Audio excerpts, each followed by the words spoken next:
Isa siyang batang henyo na may maliwanag na kinabukasan, may magandang nobya pa at parang nabubuhay sa panaginip.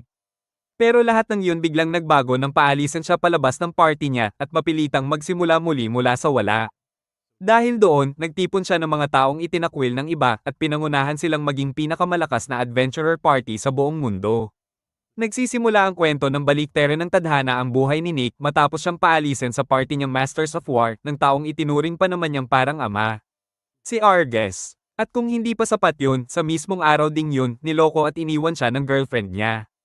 Basang-basa siya habang nakaupo sa harap ng fountain, tulala at wasak na wasak ang loob. Habang nakatulala, naaalala niya ang mainit nilang pagtatalo ni Arges tungkol sa isang kasamahan nilang si Gaso na tumakas dala ang lahat ng pinaghirapan nilang pera para lang magpasikat sa kung sinong babae. Ayaw patawarin ni Nick si Gaso pero si Arges pa mismo ang nagalit sa kanya, tinawag siyang makasarili. At sinabing wala siyang karapatang maging adventurer. Ipinamukha pa sa kanya ni Arges na siya lang naman ang kumupkup sa kanya noong bata pa siya at tinaboy siyang maghanap ng mas nararapat na lugar para sa sarili niya. Habang halos mabuwal na sa sama ng loob, biglang lumapit ang isang blue-haired girl na may hawak na payong. Sinabi nitong mukha raw siyang aso na walang amo, sabay abot ng tiket sa idol concert niya. Tinitigan lang siya ni Nick at sinabing, hindi ka naman mukhang idol. Sabay tanong kung anong ginagawa niya roon. Ngumiti ang dalaga at sagot, kakasimula ko pa lang pero gusto kong pasayahin ang mga tao, parte yon ng trabaho ko at passion ko. Iniabot niya ang payong, sabay takbo palayo habang sinasabi, huwag kang mawawala sa concert ko, ha? Ayaw maninik, napadpad pa rin siya sa concert ng babaeng ang pangalan pala ay Aget. At bago pa niya namalayan, naging hardcore idol otaku na siya, ubos lahat ng ipon niya sa merch at collectibles. Para masuportahan ang bago niyang lifestyle, bumalik siya sa Adventurers Guild, nagbabakasaling makabuo ng bagong team. Habang nagmamasid, may isang lalaking tinangka niyang lapitan pero nagkukunwari lang pala yung lalaki na di siya kilala. Kaya nauwi si Nick sa walang nakausap ni isa. Pagod at gutom, pumunta siya sa isang tavern at umorder ng pinakamurang pagkain para lang hindi tuluyang mamatay sa gutom. Habang nakaupo, pinagmamasdan niya ang mga taong masayang nagtatawanan at napaisip, makakatawa pa kaya ako ng ganyan? Doon pumasok ang tatlong adventurer at naupo sa mesa niya. Akala niya, magkakagrupo ang mga yun, pero tahimik lang pala lahat kaya napagtanto niyang pare-pareho silang loner tulad niya. Isa sa kanila ay isang eleganteng mage. Maraingal tingnan sa suot at may crystal staff pa. Sa itsura nito, alam ni Nick na noble siguro ito. Pagkatapos ay napatingin siya sa isang lasing na cleric, mukhang matagal nang itinapon ng simbahan. At ang pangatlo, isang dragon girl, seryosong-seryoso ang mukha na kahit ngumiti siya, di man lang gumalaw ang ekspresyon. Dumating ang mga inumin nila. Habang nilalamon ng lungkot, iniisip ni Nick na baka lahat ng taong kakaibiganin niya, magtataksil lang din sa huli. Wala na siyang tiwala sa kahit sino, ni sa sarili niya. Kaya inubos niya ang inumin sa isang lagukan, sabay bagsak ng baso sa mesa. Pero laking gulat niya nang marinig ang tatlo na ginawa rin ng parehong bagay, sabay-sabay pa silang sumigaw, hindi rin kami magtitiwala sa kahit sino. Napatigil silang lahat at nagtitigan, hindi makapaniwala sa narinig. Ang unang nagsalita ay ang mayamang mage girl sa grupo, si Tona. Ikinwento niya kung paano nagsimula ang lahat. Isang araw, matapos niyang mag-cast ng lightning spell, isang klase ng mahika na pinagsasama ang water at wind magic sa mundong ito, labis siyang pinuri ng kanilang schoolmaster. Tuwa niyang hindi maipaliwanag, kaya dali-dali siyang tumakbo papunta sa fiancé niyang si Alex para ibalita ang magandang nangyari. Pero pagdating niya roon, naabutan niyang may kaharap itong ibang babae, si Lynn. Umupo pa nga siya sa tabi ng fiancé niya, sobrang bait pa rin at walang kamalay-malay na niloloko na pala siya, habang masiglang kinukwento kung gaano kaganda ang feedback ng guro sa kanyang lightning magic. Hanggang sa mapansin niya si Lynn, kaya nagtanong siya, sino naman siya? Bigla na lang si Alex ang nagalit, inakusahan pa siyang binubuli raw si Lynn sa school. Tapos sinabihan pa siya na puro kayabangan daw ang ginagawa niya, puro pagmamayabang sa magic niya. At sa sobrang galit ni Alex, bigla na lang nitong sinabi na palagi raw siyang nakakaramdam ng pagiging mababa dahil sa kanya. At doon mismo, sa harap ni Tona, binasag ni Alex ang engagement nila. At mas masakit pa, pinakasalan agad si Lynn sa mismong harapan niya. Matapos ang lahat ng yun, natapos ang school ni Tona. Wasak man ang puso, sinubukan niyang maghanap ng trabaho. Pero saan man siya mag-apply, tinatanggihan siya dahil isa raw siyang noble lady na hindi raw kakayanin ng totoong hirap ng trabaho. Paulit-ulit na na-reject si Tona hanggang sa isang araw, napadpad siya sa racetrack. Sinubukan lang niyang tumaya at laking gulat niya nang manalo agad siya ng malaking halaga. Naadik siya kagad sa thrill, pero di nagtagal, naubos din ang lahat ng pera niya. Wala na siyang pambayad ng renta, at tuluyan siyang na-bankrupt. Sinubukan niyang maghanap ng party para maging adventurer muli, pero lahat ng makakita sa kanya natatakot sa matalim niyang tingin. Kahit subukan pa niyang ngumiti, parang laging galit ang dating. Hanggang sa sobrang malas, nauwi siya rito, sa tavern, katabi ni Nick. Pagkatapos, humarap naman si Nick sa lalaking cleric na lasing, si Zen, at tinanong ang kwento niya. Sabi ni Zen, dati raw siyang cleric sa isang maliit na lungsod. May batang babae raw na laging tumutulong sa kanya maghanap ng herbs, ang pangalan ay Muriel, kapalit ng kaunting bayad. Normal lang ang lahat hanggang sa isang araw, nagkagusto sa kanya ang bata. Hinawakan pa nito ang kamay niya at nagpropose ng kasal. Maayos namang tumanggi si Zen, sinabing bilang isang cleric, bawal siyang magpakasal. Pero nang marinig yun, biglang umiyak si Muriel at tumakbo palayo, sinisigaw na bastos ka. Bago tuluyang maglaho. Ilang araw lang ang lumipas, habang malapit na sanang ma-promote si Zen bilang High Cleric, biglang dumating ang mga gwardya, kasama si Muriel, na mukhang may masamang nangyari. Tumakbo si Zen papunta sa kanya, pero hinawakan siya ng mga gwardya at pinigilan. Laking gulat niya nang akusahan siya ni Muriel ng mabigat na kasalanan. At bago pa siya makapagpaliwanag, ipinabilanggo na siya. 3 buwan siyang nakakulong, at nang makalaya siya, ipinagbawal siyang bumalik habang tinatawag siyang manyak at pervert ng lahat. Pagkatapos niyang ma-exile, napunta siya sa isang inn kung saan may babaeng tumulong sa kanya. Tinulungan niyang gamutin ang pananakit ng likod nito, at bilang kapalit, pinayuhan siya ng babae na pumunta sa Labyrinth City at subukang maging adventurer. Doon nagsimula ang panibagong buhay ni Zen, at dahil sa karanasan niya, nasanay siyang makipaghalubilo sa mga babae hanggang sa mapadpad siya rito, sa tavern kung saan sila nagkakilala ni Nick. Pagkarinig ni Nick sa mga kwento ni Natana at Zen, hindi siya makapaniwala. Kaya diretso niyang sinabi, hindi ko alam kung paniniwalaan ko yung mga sinasabi niyo, kayo ba, naniniwala rin ba kayo sa isa't isa? Matapos yun, seryoso na sinabi ni Zen na siya mismo ang tatalo sa Demon King. Si Nick naman ay lumingon sa Dragon Ian na si Karen at tinanong siya kung ano ang kwento niya. Galit na sumagot si Karen, sinisigaw na may ninakaw sa kanya, at ang mas masakit pa, ninakaw yon ng taong pinakamahalaga sa kanya. Pagkatapos noon, si Nick naman ang nagkwento. Ibinahagi niya kung paano siya iniwan ng girlfriend niyang si Claudine at kung paano niya nalaman na ginagamit lang pala siya nito mula pa sa simula. Pagmulat ng mata niya, nagulat si Nick na nakabaliktad siya at nakadikit ang mukha sa sahig. Laking gulat niya nang makita na lahat sila ay natulog sa iisang kwarto. Dali-dali siyang tumayo, ginayasang ang iba, at pinapaalis sila. Pero maya-maya, napagtanto niyang hindi pala bahay niya yon. Kalma lang na sinabi ni Jenna. Ikaw ang dapat umalis, kasi bahay ko ito. Bago siya umalis, tinanong siya ni Jenna, sabihin mo nga, okay lang ba talaga ito? Kakayanin ba nating kumita para mabuhay? Lahat sila ay may kanya-kanyang dahilan kung bakit gusto pa nilang magpatuloy. May para sa idols, may para sa pagkain, may adik sa sugal, at may habol sa babae. Sabi ni Nick, hindi ko alam sa inyo, pero gusto kong mabuhay para sa mga bagay na nagbibigay saysay sa buhay ko. Kaya nagmungkahi siya, bakit hindi tayo bumuo ng sarili nating party? Kinabukasan ng umaga, naglakad silang apat papunta sa guild. Pagpasok nila, nakatingin sila sa batang receptionist na parang may atraso sa kanila. Dumating ang matandang babae ng guild at pinagalitan sila dahil pinaiyak daw nila ang receptionist. Nang makita ng matanda si Nick, agad niya itong nakilala bilang dating miyembro ng Masters of War. Habang tinitingnan niya ang registration form nila, itinuro niya si Karen at sabi, ikaw pala yung sikat na survivor girl. Ikaw yung bumalik ng buhay matapos mag-solo sa isang C-rank dungeon. Sinabi pa ng matanda, tandaan ninyo, ang pinakamahalagang bagay para sa mga adventurer ay makauwi ng buhay. Tinanong niya kung ano ang pangalan ng party nila. Ngumiti si Nick at sagot niya, Survivor. Kahit anong mangyari, babalik kaming buhay. Tumango ang lahat at sabay nilang sigaw. Survivor. Pagkatapos ng registration, inilatag ni Nick ang 3 simpleng rules ng kanilang bagong party. Una, huwag pakialaman ng hobby ng isa't isa. Pangalawa, bantayan palagi ang pera. At pangatlo, kahit anong mangyari, lahat dapat makabalik ng buhay.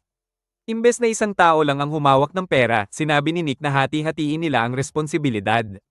Habang pinag-uusapan nila kung paano ito gagawin, nagtawanan sila. May nagbiro pa nga na si Nick daw ang unang mabibigo kung kailangang buksan ang safe. Tinanong ni Z si Nick bakit parang sobrang praning ka pagdating sa pera. Kaya nagkwento ulit si Nick tungkol sa mga nangyari sa nakaraan niya. Sabi naman ni ZM, so gusto mong magtiwala pero magduda rin sa isa't isa?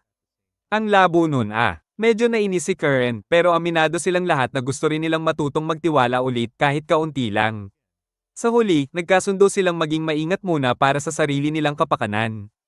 Pagkatapos noon, pumunta na ang grupo sa Sticky Aqueducts. Isa sa 3 labyrinth na pwede lang pasukin ng mga G-rank adventurer. Sinikang nanguna at ipinaliwanag niya na kapag nalinis nila ang 2 dungeon, aakyat sila sa F-rank. Dagdag pa niya, ang mga dungeon na ito ay parang training ground para sa mga baguhan, dito sila nag-e-ensayo at natututo maging totoong adventurer. Habang tuloy ang paliwanag ni Nick, bigla siyang may naapakan na mad-ulash at malagkit. Napahinto siya sandali, pero buti na lang, hindi pala trap. Doon ipinakilala ni Nick ang unang target ng Survivors Party, isang maliit at harmless-looking na slime na ngumunguya ng mga damo. Napangiti ang lahat at hindi napigil ang sabihin, ang cute naman yan. Pero ipinaliwanag ni Nick na kahit mukhang walang kalaban-laban ang malambot na nilalang na yan, kapag nakalusot yan sa isang bukirin, maaari itong lumaki ng husto at maging malaking panganib, baka kainin pa nito ang mga baka. Ipinakita ni Nick kung paano labanan ng isang slime at napamangha ang lahat ng napakadali niyang tanggalin ang core nito. Sabi niya, ganun lang yun. Pagkatapos, pinaalalahanan niya silang siguraduhin kunin lahat ng crystals dahil yun ang ipinagpapalit sa pera mamaya. Habang paakyat sila sa itaas ng dungeon, tinukso ni Zen si Tiana, tanong niya kung pagsugal lang ba para sa kanya ang pagsali sa party. Nainis si Tiana at nagreklamo kay Nick, sinasabi na nilalabag daw ni Z ang rules dahil nakikialam sa personal niyang buhay. Napangiti si Nick at tahimik na naisip baka tama nga ang desisyon niyang buuin ang grupong ito. Sinubukan ni Z pumatay ng isang slime at aminado siyang parang mali ang pakiramdam ng pagpatay ng isang nilalang. Sinubukan siyang kumbinsihin ng lahat at nauwi sila sa pag-uusap kung bakit nga ba inaatake ng mga monsters ang mga tao, pero wala silang naging malinaw na sagot. Binalaan ni Nick ang lahat na manatiling alerto, pero sabi ni Tiana, ang tanging napapansin lang niyang pagbabago sa mga slime ay mas bumilis ang mga ito. Ipinagmayabang pa niya na kaya niyang tumalo ng mga orc at goblin. Pero pagkasabi niya noon, nadulas siya. Kalma lang si Nick at sabi, ingat, yung mga slime dito nagpapalabas ng malagkit na likido. Parang balat ng saging yang mad-ulash. Nahihiya si Tiana dahil sa sablay niya, kaya sa inis, agad siyang nagcast ng icicle dance, pero hindi niya tinamaan ang slime. Sa halip, muntik pa niyang tamaan si Karen, na buti na lang ay mabilis na naharang ang magic gamit ang espada niya. Natarante si Tiana, humingi ng tawad at tinanong kung ayos lang ito, pero malamig lang ang sagot ni Karen.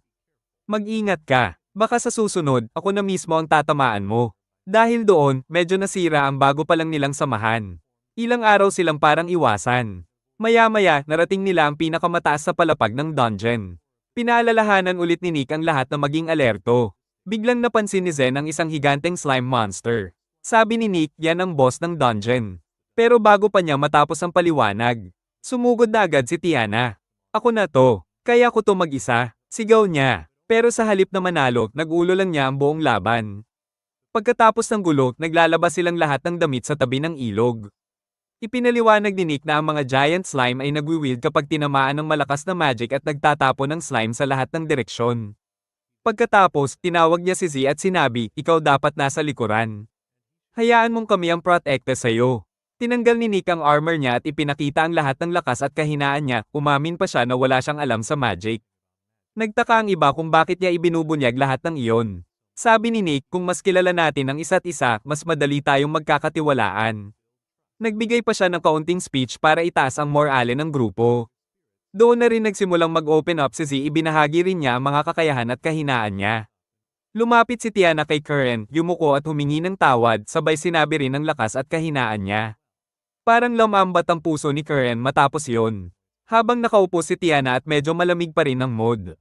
Biglang bumahing si Karen at lumabas ang maliit na baga mula sa bibig niya na tumama sa harap ni Tiana, nagpasindi ng apoy. Natawa si Karen at sabi, oy, hindi ko sinasadya. Pero akala mo lang, sinusubukan kitang ihawin. Parehong natawa ang dalawa, at doon tuluyang naayos ang tampuhan nila. Pagkatapos noon, tumungo na ang grupo sa Goblin Forest. Ipinaliwanag ni Nick na madali lang talunin ang mga goblin hanggat hindi ka napapaligiran ng marami. Pero biglang may tumalon na goblin mula sa gilid at inatake si Z. Buti na lang, nagawa ni Z na iwasan at i-deflect ang atake ng goblin. Agad namang sumugod si Nick at tinapos ang kalaban sa isang mabilis na galaw. Pagkatapos noon, hinarap ng Survivors Party ang isang buong grupo ng mga goblin, karamihan sa mga ito, si Nick mismo ang nakalaban at natalo mag-isa. Doon ipinakita ni Jenna ang kakayahan niyang detection skill. Sa tulong nito, napansin niyang isa sa mga halimaw ay may kakaibang dami ng magic power, masyadong malakas para lang sa ordinaryong goblin. Sabi ni Nick, malamang ay ogre yon, ang evolved form ng isang hobgoblin. Sandali nilang pinag-isipan kung aatras ba sila, pero napagdesisyonan nilang ituloy ang laban. Ang rason nila, bukod sa reward, kailangan nilang pigilan ang mga halimaw para walang ibang taong mapahamak. Bumuo sila ng plano na nakasentro kina Nick at Karen. Dahil hindi tinatabla ng magic ang mga evolved ogre. Habang naglalakad sila papunta sa pugad ng mga kalaban, muling nagbangayan sina Karen at Tiana tungkol sa tiwala sa isa't isa. Pero sa huli, nagkasundo silang subukan ulit at bigyan ng isa pang pagkakataon ng partnership nila. Biglang naramdaman ni Karen ang presensya ng halimaw at agad siyang tumakbo, sinundan ng buong grupo. Si Z naman ay nagcast ng buff spell para palakasin ang kanilang lakas habang si Tiana ay ginamit ang magic niya para linisin ang daan mula sa mga goblin na humaharang. Habang umiinit ang labanan, nagsalita ang ogre at inutusan ng mga tauhan niyang goblin na umatake. Nangalingkig ang tuhod ni Karen, gusto niyang magtiwala ulit kay Tiana at ganoon din ang naramdaman ni Tiana. Sa wakas, nagtiwala sila sa isa't isa. Nagcast ng spell si Tiana, dumaan ito kay Karen nang hindi siya tinatamaan at nilipol lahat ng goblin sa daraanan ng magic. Pagkatapos noon, umatake si Karen gamit ang nag-aapoy niyang espada at sinigaw ang kanyang Fire Dragon Strike na tuluyang nagpabagsak sa higanteng ogre. Pagkatapos ng laban, sinimulan ni Nick mangolekta ng mga goblin horns bilang patunay para sa reward.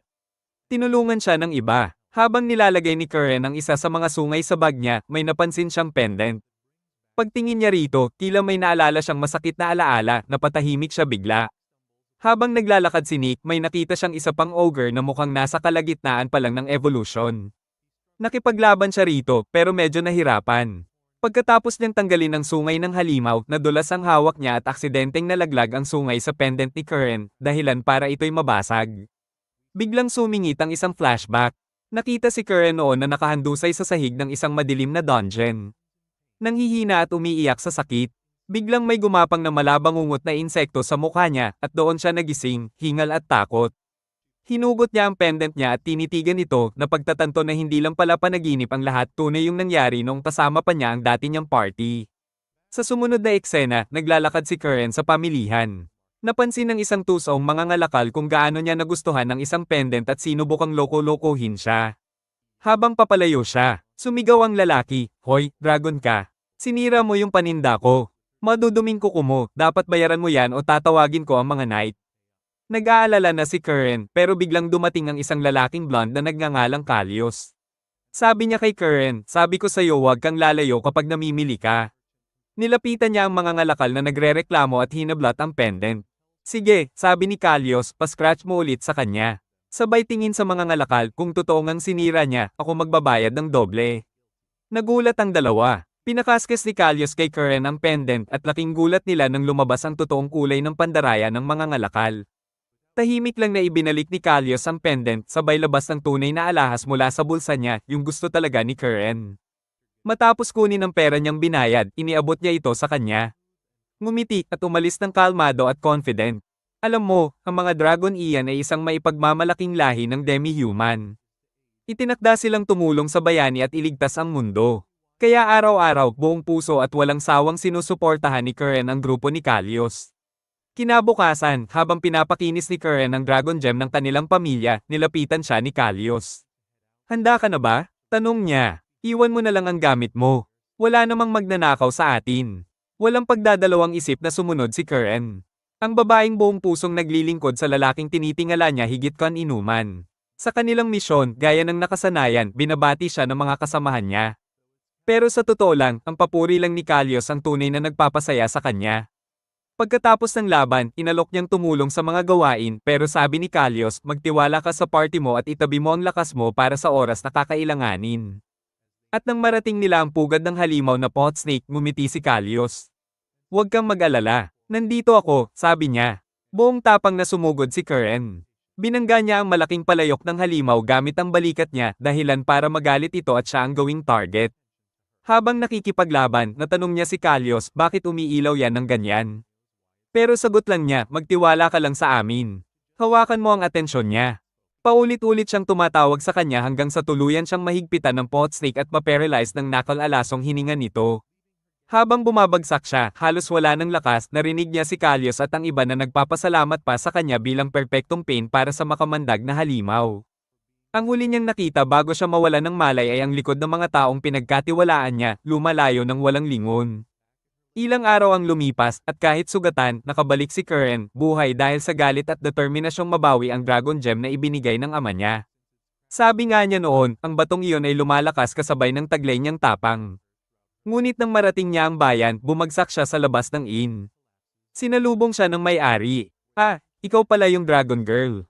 Sabi ni Kalyos, "Patay ka na," sabi nito. Napahinto siya. "Nasaan ang gamit ko?" "Ah, yung mga gamit mo." Sabi ni Kalyos, "Siya na raw magbabalik sa pamilya mo," sagot ng lalaki. Sa sandaling iyon, bumalik sa isip ni Karen ang ngiti ni Kalyos, ang boses niyang nagsasabing magtiwala ka sa akin. Muntik na niyang itapon ang pendant na galing sa kanya, pero nilamon siya ng kalungkutan at kawalan. Tuluyan siyang napaluhod, humagulgol, at parang nawala ang dahilan ng buhay niya. Lumipas ang panahon. Dumaan si Karen sa mahabang pagkaligaw ng sarili. Hanggang isang araw, habang gutom na gutom siya, may adventurer na pumasok sa tavern at literal na binuksan ang pinto gamit ang suntok. Narinig niyang tinawag siyang si Fifths, isang sikat na solo adventurer. Tahimik siyang nanood habang kumakain si Fifths. Ganado at kontento. Hindi niya maipaliwanag, pero na-inspire siya. Kaya umorder din siya ng parehong pagkain. Kalaunan, nalaman niyang si Fifths ay hindi lang adventurer, isa rin siyang mahilig sa pagkain. Simula noon, sinundan niya ito araw-araw, iniisip niyang hindi siya nakikita. Pero alam ni Fifths, napansin niya agad, kaya pahapyaw siyang nagbibigay ng mga pahiwatig kung anong pagkain ang sulit bilhin o kung saan masarap kumain, parang mentor na walang inaamin. Kinabukasan, nakabawi si Karen. Isang lasing ang muntik mambastos kay Fifths, pero mabilis niyang naaga ang espada nito bago pa magkaproblema. Ngumiti si Fifths at simpleng nagpasalamat, pero sa puso ni Karen, para siyang nabigyan ng bagong buhay. Siya ang lalaking nagturo sa kanya kung gaano kasarap ang mabuhay at kumain. Ngunit napagtanto rin niya, masarap nga ang pagkain, pero mahal pala. Wala siyang pera. At doon nagsimula ang kwento kung paano niya nakilala ang grupo sa guild. Balik sa kasalukuyan, hinahanap ni Nick ang kaparehong pendant ni Karen, at habang tumatagal, mas lalo siyang kinakabahan. Mas nakakatakot pa ito, dahil hindi man lang siya nagalit. Biglang narinig ni Nick ang pamilyar na boses ni Aget mula sa likuran. Nagulat siya, pero natuwa si Aget nang makita siyang hindi na mukhang palaboy tulad ng dati. Kalaunan, nag-usap sila sa may fountain. Doon, diretsahang sinabi ni Aget na medyo makasarili si Nick kung inaasahan niyang mapapatawad agad siya ni Karen sa simpleng pagpapalit ng pendant. Pero agad din niyang dinugtungan, ayos lang naman. Sa totoo lang, dahil din sa sarili kong pagiging makasarili kaya tayo nagkakilala. Biro pa ni Aget, siguro dapat ikaw na mismo ang maging regalo ni Karen. Pero syempre, mali agad ang dating nun kay Nick at kung ano man ang pumasok sa isip niya. Hindi yun yung ibig sabihin ni Aget. Ilang araw ang lumipas, nakita niya si Karen sa palengke, masayang kumakain ng mainit na squid balls. Nilapitan siya ni Karen at pinilit siyang tikman ng super spicy dumplings na may toppings pang gumagalaw na uod. Halos himatayin si Nick sa anghang, pero masaya pa rin siya dahil sa wakas, nakangiti ulit si Karen. Tinanong niya ito, mahalaga ba talaga sa'yo yung pendant na yon? Ngumiti lang si Karen at sabi niya, huwag mo na masyadong isipin. Sa totoo lang, mas magaan ang pakiramdam ko ngayon na wala na yon. Maya-maya, sa guild, habang nagkakatuwaan ang grupo, biglang lumapit ang isang catgirl at inaya silang sumunod sa likod. Doon, sinalubong sila ng isang matandang babae na may daladalang alok. Ipinahayag ng matanda ang kanilang bagong misyon, tuklasin ang Labyrinth of Bonds at kunin ang isang legendary artifact na nakatago sa kailaliman nito, ang Kazune Blade. Dagdag pa niya, babayaran niya ang grupo sa bawat pagtatangka, kahit pamabaygo sila. Nagulat ang lahat, libo-libong ginto para sa isang mukhang beginner level na trabaho. Nagduda agad si Nick. Pinilit niyang ailatag ng matanda ang lahat ng detalye sa papel para sigurado at walang dayaan kapag oras na ng bayaran. Pagkatapos maayos ang kontrata, agad silang tumulak papasok sa dungeon. Parang simpleng treasure hunt lang sa simula, lahat nakangiti, pero si Nick halatang hindi pa rin makaget over sa pendant ni Karen. Habang naglalakad, namanghasisi sa disenyo ng labyrinth, parang gawa ng mga siyentipiko, sobrang advanced. Pero sabi ni Nick, tama na yung sightseeing. Mag-concentrate kayo, baka may nakatagong daan. Samantala, sa isang lihim na silid, may misteryosong boses na nanunood sa kanila sa pamamagitan ng mga surveillance camera. Interesado ito kung makakaya ba talaga ng grupong ito na mabuhay hanggang dulo. Pagbaba nila sa hagdan, inuna ni Nick ang direksyon hanggang sa dulo ng mapa nila pero tumigil sila sa isang dead end. Napansin ni Nick na dapat pula ang mga ilaw sa pader pero berde ang nakalagay. May mali rito, sabi niya, sabay pasok sa dingding. Hindi ako mapakali hanggat hindi ko tinitingnan lahat at baka amoy pera to. Parang si Mr. Krabs kung mag-react. Biglang bumukas ang isang pinto at pumasok silang lahat. Nakita nila ang isang malaking madilim na silid na puno ng mga tank na nakahilera. Serious ba, iisa-isahin natin to? Reklamo ni Tiana. Pero itinuro ni Nick ang pedestal na may kumikislap na ilaw. Kita mo yon? Hindi na kailangan ng hula. Bago pa siya makalapit, pinigilan siya ni Tiana at ginamit ang magic sight para maghanap ng traps. Walang lumabas. Masyadong malinis, kaya lalo silang kinabahan. Paglapit nila sa pedestal, biglang bumukas ang mga ilaw at may boses ng matandang lalaki na nagsalita. Maligayang pagdating, matatapang naman lalakbay. Sigaw ng boses mula sa espada. Habang tuloy-tuloy ang walang kwentang sermon ng matandang espada, hindi ito pinansin ni Nick. Maingat niyang tiningnan ang sirang espada sa pedestal. Sabi ni Tiana, baka magic sword yan. Pero sagot ni Nick, magic sword? Mas useless pa yan kaysa sa waifu ko. Na-offend agad ang espada. Tigil-tigilan mo yung Shakespeare act mo at sabihin mo na kung nasaan ang Sword of Bonds, sabi ni Nick. Laking gulat ng lahat ng sagutin ng espada. Ako mismo ang hinahanap ninyo. Napangiti si Nick at sinakiyan na lang ang trip ng matanda. Sige na nga, hindi kita itatapon, respeto na lang sa edad mo. Napaisip tuloy ang espada, kung ganun, bakit wala ni isa sa inyo ang gustong gamitin ako? Pagkatapos ng mahaba-habang usapan, napagtanto ng espada na wala ni isa sa kanila ang gumagamit ng short sword. Agad itong nataranta at nagtanong kung ano ang balak nilang gawin sa kanya. Kalma lang si Nick, simple lang, sabi niya. Ibebenta ka namin. Mukhang may halaga ka. Biglang napaiyak ang espada. Huwag niyo akong ibenta. Ganyan din ang ginawa sa akin ng mga sinungaling na guild noon. Naguguluhan si Tiana. Ano bang sinasabi ng matandang to? Tanong niya. Kaya ipinaliwanag ng espada na siya raw ang prototype sword Kazuna, ginawa ng guild bilang eksperimento. Ngunit matapos siyang likhain, natakot ang mga ito sa kapangyarihan niya at sinelyohan siya sa loob ng Labyrinth of Bonds. Simula noon, naghihintay na siya ng karapat-dapat na kasamang gagamit sa kanya. Sabi ni Nick, naiintindihan ko naman yung pinaghuhugutan mo. Pero mas naiintindihan ko ang halaga ng pera. Nagmamakaawa si Kazuna. Gamitin mo ang kapangyarihan ko sa tama, hindi para magkapera. Biglang umuga ang paligid at isang malakas na kalabog ang umalingaw-ngaw. Sabi ng espada, ayun na, paparating na ang tagapangalaga. At doon, sumabog ang pader at lumabas ang higanteng goop monster. Napilitan silang lahat tumakbo. Si Tiana agad na nagpalipad ng mga ice shards, tumama sa mukha ng halimaw. Si Karen naman ay sumugod at sinubukang hatiin ito sa gitna. Pero napansin ni Kazuna na may kakaiba. Bago pa makasigaw ng babala, binalik ng halimaw ang mga ice shards, tumama ang mga ito kay Karen at bumagsak siya sa lupa. Sumugod si Nick para protektahan ng iba. Tumakbo na kayo. Ako na bahala rito. Sigaw niya. Ngunit napagtanto niyang walang epekto ang mga atake niya. Sabi ni Kazuna, ang halimaw na yan ay gawa sa nanomachines. Hindi mo yan matatalo hanggat hindi mo ginagamit ang kapangyarihan ko. Sa kawalan ng ibang paraan, hinawakan ni Nick ang espada. Biglang nagliwanag ito at humaba ang talem. Samantala, sina Tiana at Zen ay pilit binubuksan ang nakaselyadong pinto para makatakas. Isipin mo si Karen. Sigaw ni Kazuna. Isipin mo siya, tapos sabihin mo, yun yun. Ngunit biglang namatay ang liwanag ng espada. Niloloko mo ba ako? Sigaw ni Nick. Sinugod pa rin niya ang halimaw pero tinamaan siya ng napakalakas na hampas. Lumipad siya at nahulog sa isang butas sa lupa. Habang sinusubukan nilang makabawi sa ibabaw, ginamit ni Tiana ang ice magic para pansamantalang i-freeze ang halimaw.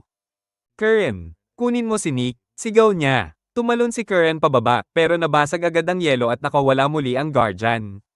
Naiwan sina Tiana at Zen para bumili ng oras. Sa ilalim ng mga guho, nagising si Nick ramdam ang sakit ng mga bali niyang tadyang.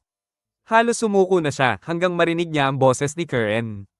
Nick, nasaan ka? Tumakas na kayo. Sigaw niya. Ililigtas ko kayo habang may oras pa.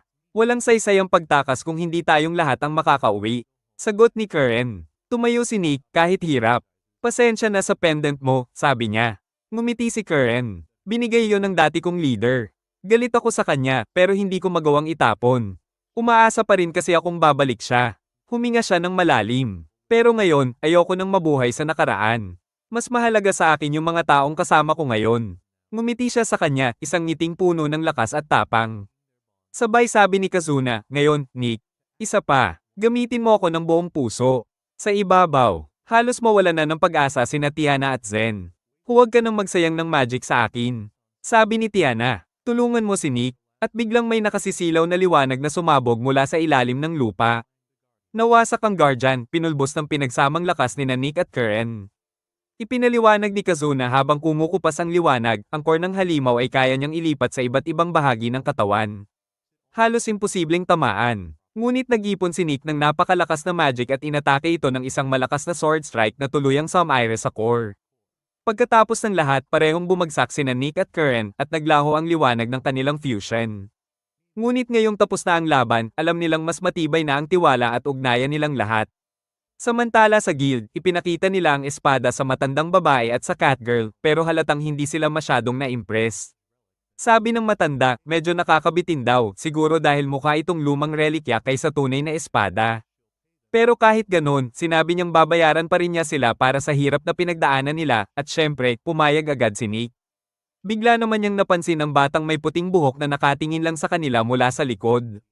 Proud itong nagpakilala bilang si Kazuna, ang Sword of Bonds. Pagkatapos noon, tawa ng tawa si Kazuna habang pinagmamasdan kung gaano kadaling napakalma ng grupo ang guild lady. Kaya napaisip si Nick kung totoo nga ba ang mga sinasabi nito tungkol sa katarungan at kabutihan. Ngumisi si Kazuna at sagot niya, ginagawa lang daw niya iyon para iligtas ang isang buhay, ang sarili niyang buhay. Nalito pa rin si Zam kung paano gumagana si Kazuna at medyo nababahala rin dahil napaka-obvious ng pangalan nito para sa isang taong gustong manatiling low-key.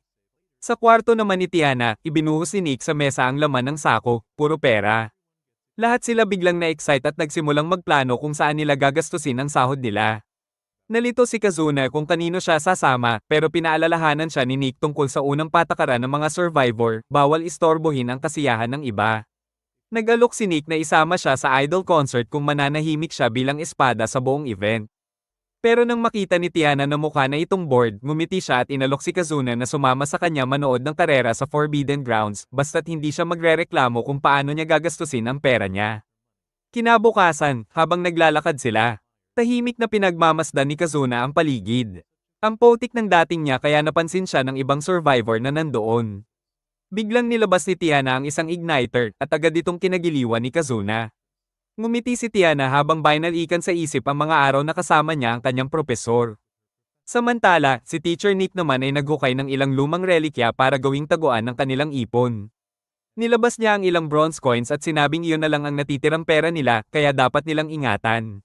Dahil doon, napagdesisyonan ng grupo na kumuha ulit ng mga quest. Pagkatapos nito, bumalik ang eksena sa nakaraan ni Tiana noong bagong graduate pa lang siya sa Magic School. Naalala niya ang igniter na ibinigay sa kanya ng guro bilang regalo sa pagtatapos. Pero kasabay ng alaala, bumalik din ang guild. Siya ang naging dahilan kung bakit nasira ang karera ng propesor na pinakamalapit sa kanya. Nadamay ito sa iskandalong kinasangkutan niya at tuluyang nawala ang tsansang makuha ang sage title na pinapangarap nito. Pero kahit ganun, ngumiti pa rin ito sa kanya sa huli. Habang nag-uusap sila noon, biglang natawa ng malakas ang propesor. Sa una, parang normal lang, pero unti-unti itong naging kakaiba at nakakatakot. Doon na napagtanto ni Tiana na tuluyan ng nabaliw ang dati niyang guro. Tiningnan niya ito ng may awa, iniisip na sana bumalik sa dati ang lahat. Pagbangon niya sa kama, napaisip siya kung sakaling paggising niya, nasa mansion na ulit siya. Kasabay noon, nagising din si Karen, at sumunod si Zen. Samantala, si Nick naman ay natrap sa isang panaginip tungkol kay Claudine, pero bigla itong naging bangungot kaya napabalikwas siya ng gising, hingal na hingal. Napaisip siya kung telepathy ba yon at kung si Kazuna ay nakakapagsalita ba sa loob ng kanyang panaginip. Maya-maya, nagtipon ng grupo sa mesa. Biglang sumigaw si Kazuna, wala na raw siyang nakaraan na pwedeng balikan at ang panahon na ginugugol niya kasama ang mga survivor ang pinakamasayang sandali sa buong buhay niya. Pagkatapos noon, nagtungo ang grupo sa isang icy dungeon na kumikislap sa mga snow crystal. Habang naglalakad, napansin nila ang isang risotto ogre na naglalakihang halimaw. Tahimik silang nag-uusap gamit ang telepathy para hindi sila mahalata, pero si Kazuna, gaya ng dati, sinira agad ang diskarte. Bigla siyang sumugod diretso sa halimaw, gustong ipakita kung gaano siya kagaling. At sa totoo lang, mahusay nga siya. Ginamit niya ng maayos ang espada at ipinakita pa ang bago niyang move na tinawag niyang parallel, kung saan nakakagawa siya ng duplicate ng sarili niya. Matapos nilang mapabagsak ang ogre, lumapit si Nick na biglang napahawak sa noo dahil pakiramdam niya. Ubos ang lakas niya. Doon inamin ni Kazuna na siya ang dahilan. Ginamit daw niya ang stamina at magic power ng lahat para paganahin ang mga kakayahan niya. Kaya raw niyang gumawa ng hanggang 5 kopya ng sarili at lahat ng skills na iyon ay kopya mula sa isang swordsman na minsan na siyang ginamit. Tinawag ni Tiana na cheating ang ganong abilidad pero sabi ni Nick masaya na siyang kakampi nila si Kazuna at hindi kalaban. Pagkatapos, binanggit ulit ni Kazuna ang tungkol sa paggamit ng Union. Pero agad siyang tinanggihan ni Nick. Sabi niya, kung bawat laban ay mauuwi lang sa pag-collapse nila, mas mabuting huwag na lang gamitin. Habang pinag-uusapan nila iyon, si Karen, gaya ng nakagawian, pagkain pa rin ang iniisip. Pagdating nila sa food court, biglang napaisip si Nick tungkol sa panaginip niya kagabi. Habang kumakain sila, nagsimulang magbigay si Karen ng mga walang kwentang food tips, kaya tinukso siya ni Nick na siya naman talaga ang dahilan kung bakit laging ubos ang budget nila. Ngunit mabilis siyang napasara ni Karen gamit ang unang patakaran ng mga survivor, bawal istorbohin ang trip ng iba. Habang nakatitig si Nick kay Karen, napansin niya ang isang pamilyar na mukha sa kabilang mesa, si Claudine, ang dati niyang minahal. Kitang-kita niyang ginagamit na naman ni Claudine ang charm niya sa isang inosenteng binata. Umiiyak ito habang sinasabing kailangan na niyang bumalik sa ina niyang may malubhang karamdaman. Lumapit si Nick at sa halip na magpigil, sinimulan niyang kantsawan si Claudine, ginagawang biro ang drama nito hanggang unti-unting lumabas ang totoo. Nagtaka ang binata at tinanong kung sino si Nick at halatang nagpipigil si Claudine na sumabog sa galit. Ibinigay ni Nick sa binata ang regalo nitong ibinigay kay Claudine at sinabing, hindi naman niya birthday, 'di ba? Laking gulat ng binata at napatitig kay Claudine, tinanong kung totoo bang puro kasinungalingan lang ang sinabi niya. Ilang oras ang lumipas habang abala si Nick sa pagpaplano para sa bagong cave labyrinth na kailangan nilang i-explore, biglang lumitaw si Claudine at itinapon ng isang basong juice sa ulo niya bilang ganti. Pero imbes na magalit, kalmado lang si Nick at tinanong kung kumusta na raw ang ina nito. Kasama ni Claudine ang isang malaking lalaking pusa, si Leon, na agad nagtangkang manakot kay Nick. Sinabi nitong mas mabuting tratuhin niya si Claudine ng maayos. Pero ngumisi lang si Nick at bumanat ng, kasama ka rin ba sa Iron Kitties? Biglang sumabog si Claudine sa inis, Iron Tigers, hindi Kitties. Sigaw niya. Habang umiinit ang tensyon, inaya ni Leon si Nick sa labas para magharapan sila. Pagdating nila sa isang tahimik na lugar, handa na si Nick lumaban. Pero bago pa man siya makagalaw, biglang yumuko si Leon at humingi ng tawad. Sinabi niyang nagpapasalamat siya kay Nick dahil tinapos na nito ang kalokohan ni Claudine. Idinagdag pa ni Leon na sawa na siya kay Claudine at marami na itong kaaway na humahabol sa kanya, katulad ni Nick. Tapos, parang walang anuman, tinanong niya kung niloloko rin ba ni Nick ang mga bagong miyembro ng grupo niya. Napuno ng galit ang mukha ni Nick pero maya-maya, bigla siyang tumawa, isang nakakabinging tawa na parang baliw. Habang iniisip ni Leon na pareho sila ng wavelength ni Nick, bigla siyang tinamaan ng isang matinding suntok sa baba. Diretsyong tumilapon si Leon sa lupa. Nagsimula ang laban pero agad din itong natapos dahil wala talagang laban ang malaking pusa laban sa ating teacher Nick. Hinawakan ni Nick si Leon para pigilan at ipinaliwanag sa kanya, oo, gusto ko rin ng pera pero kung lolokohin ko lang ang mga kaibigan ko para makuha yun, mawawalan din ng halaga. Biglang may sumulpot mula sa likuran, isang bagong lalaki at pinakawalan ang wind attack na tumama kay Nick. Medyo nabigla siya, pero bago pa makapagyabang ang kalaban, bumaba mula sa itaas ang ating Dragon Girl at nagpatama ng isang perfect ambush. Sa gitna ng gulo, dumating ang guild lady na si Vilma. Biglang nagpresenta si Leon ng kakaibang hamon, isang mat-based bare knuckle battle para tuldukan ang lahat. At syempre, si Vilma ang ginawang referee. Kinabukasan, ipinaliwanag ni Vilma ang mga patakaran. May 10 rounds daw ang laban, at bawat isa ay magiging mas mahirap kaysa sa nauna. Matatapos lang ang round kapag natapos ng isang grupo ang kanilang kalkulasyon at kung sino ang may mas mataas na score, may libreng suntok. Habang iniisip ni Karen kung gaano kabigat pakinggan ang laban, lahat sila napanganga nang siya mismo ang napili sa draw. Bigla siyang halos umatake sa takot, parang nagka-seizure kakaisip ng Matt at lalo pa siyang nainis nang tuksuhin siya ni Claudine kaya gusto na niyang maglaho sa hiya. Nagpa-practice test si Karen at sabi ni Zam, may potential naman daw siya basta mag-aral lang ng konti. Inabot niya ang result sheet at nalungkot si Karen sa score niya pero agad siyang sinabihan ni Zam, pagkatapos ng training mo, baka maging Einstein ka pa. Habang palabas na sila, nag-alok si Kazuna na siya na lang ang lalaban para sa kanila pero sabi ni Zem, masyado siyang malakas at ito ay laban na kailangan nilang harapin mag-isa. Kaya ginugol nila ang mga susunod na linggo sa maingat na pagpaplano ng estratehiya, habang si Zem naman ay kumukuha ng intel mula sa mga night ladies niya. Kinagabihan bago ang kompetisyon, tinipon ni Nick ang lahat. Sabi niya, siguradong gagawa ng kalokohan ng grupo ni Claudine dahil ilang beses na raw silang nanalo gamit ang mga dayaan. Dinagdag ni Zem na ayon sa mga source niya, mas matalino raw kaysa sa inaakala ang grupo ng mga Tiger at may paraan silang magbahagi ng impormasyon ng hindi nahahalata. Naalala ni Tiana ang isang teorya, baka gumagamit sila ng thought gems, isang uri ng mahiwagang bato na parang bersyon ng telepathy ni Kazuna. Sinabi naman ni Nick kay Karen na kailangan lang niyang tuloy-tuloy na sagutan ang mga problema hanggang sa bigyan siya ni Tiana ng Senadorios. Samantala, ipinakita ang nakaraan ni Claudine, muntik na pala siyang ipagbili ng sarili niyang mga magulang bilang alipin. Mula noon, ginamit niya ang taglay niyang ganda at charm na parang si Taylor Swift para linlangin ang mga simp at kunin ang pera nila. Naging kontento siya sa ganong buhay hanggang sa dumating si Nick at binago ang lahat. Galit na galit siya sa tuwing naiisip niya si Nick at nangako siyang ipaghihiganti ang pagkahiya niya. Dumating ang araw ng kompetisyon. Ibinigay ng Catgirl ang mga problem sheet sa dalawang babae. Natuwa si Karen dahil hindi naman daw ganoon kahirap. Pero agad siyang tinukso ni Claudine, kahit bata, kaya tong unang tanong. Samantala, nagsimula na rin maglaban sina Nick at Leon the Tiger, pero napansin ni Nick na hindi lumalaban si Leon ng seryoso, parang may ibang binabalak. Habang nakikita ni Karen na nahihirapan si Nick, lalo siyang kinabahan. Pero pinilit niyang mag-focus at natapos niya ang test muna. Ngumiti siya ng may kumpiyansa habang tinitingnan si Claudine. Ngunit pagdating ng score announcement, bumagsak ang mundo ni Karen, halos perpekto ang score ni Claudine, at naiwan siya ng milya. Hindi na rin nagulat si Zam dahil alam niyang nagmadali si Karen at hindi pinag-isipan ang mga sagot. Tinukso pa ni Nick si Leon, sinasabing kahit anong gawin ng Little Catman na yun, hindi naman daw kaya ng fluffy post nito ang batong tigas niyang abs.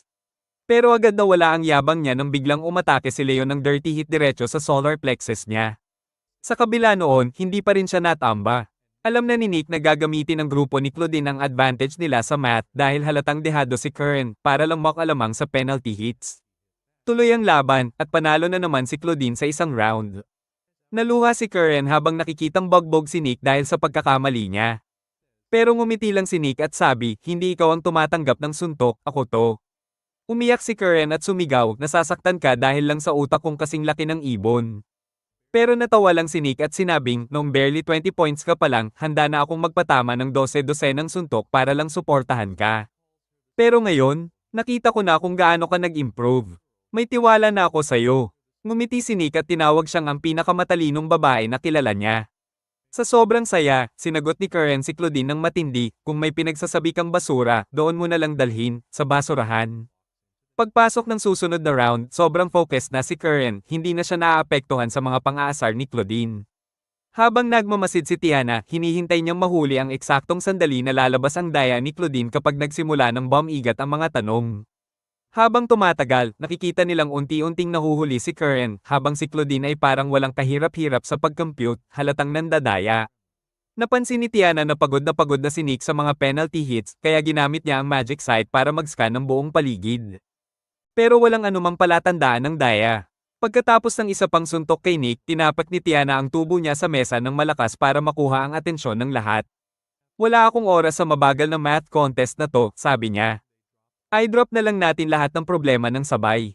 Nagbabala si Vilma, kapag ginawa natin yan, siguradong makakakuha ng 7 penalty punches ang unang makakatapos.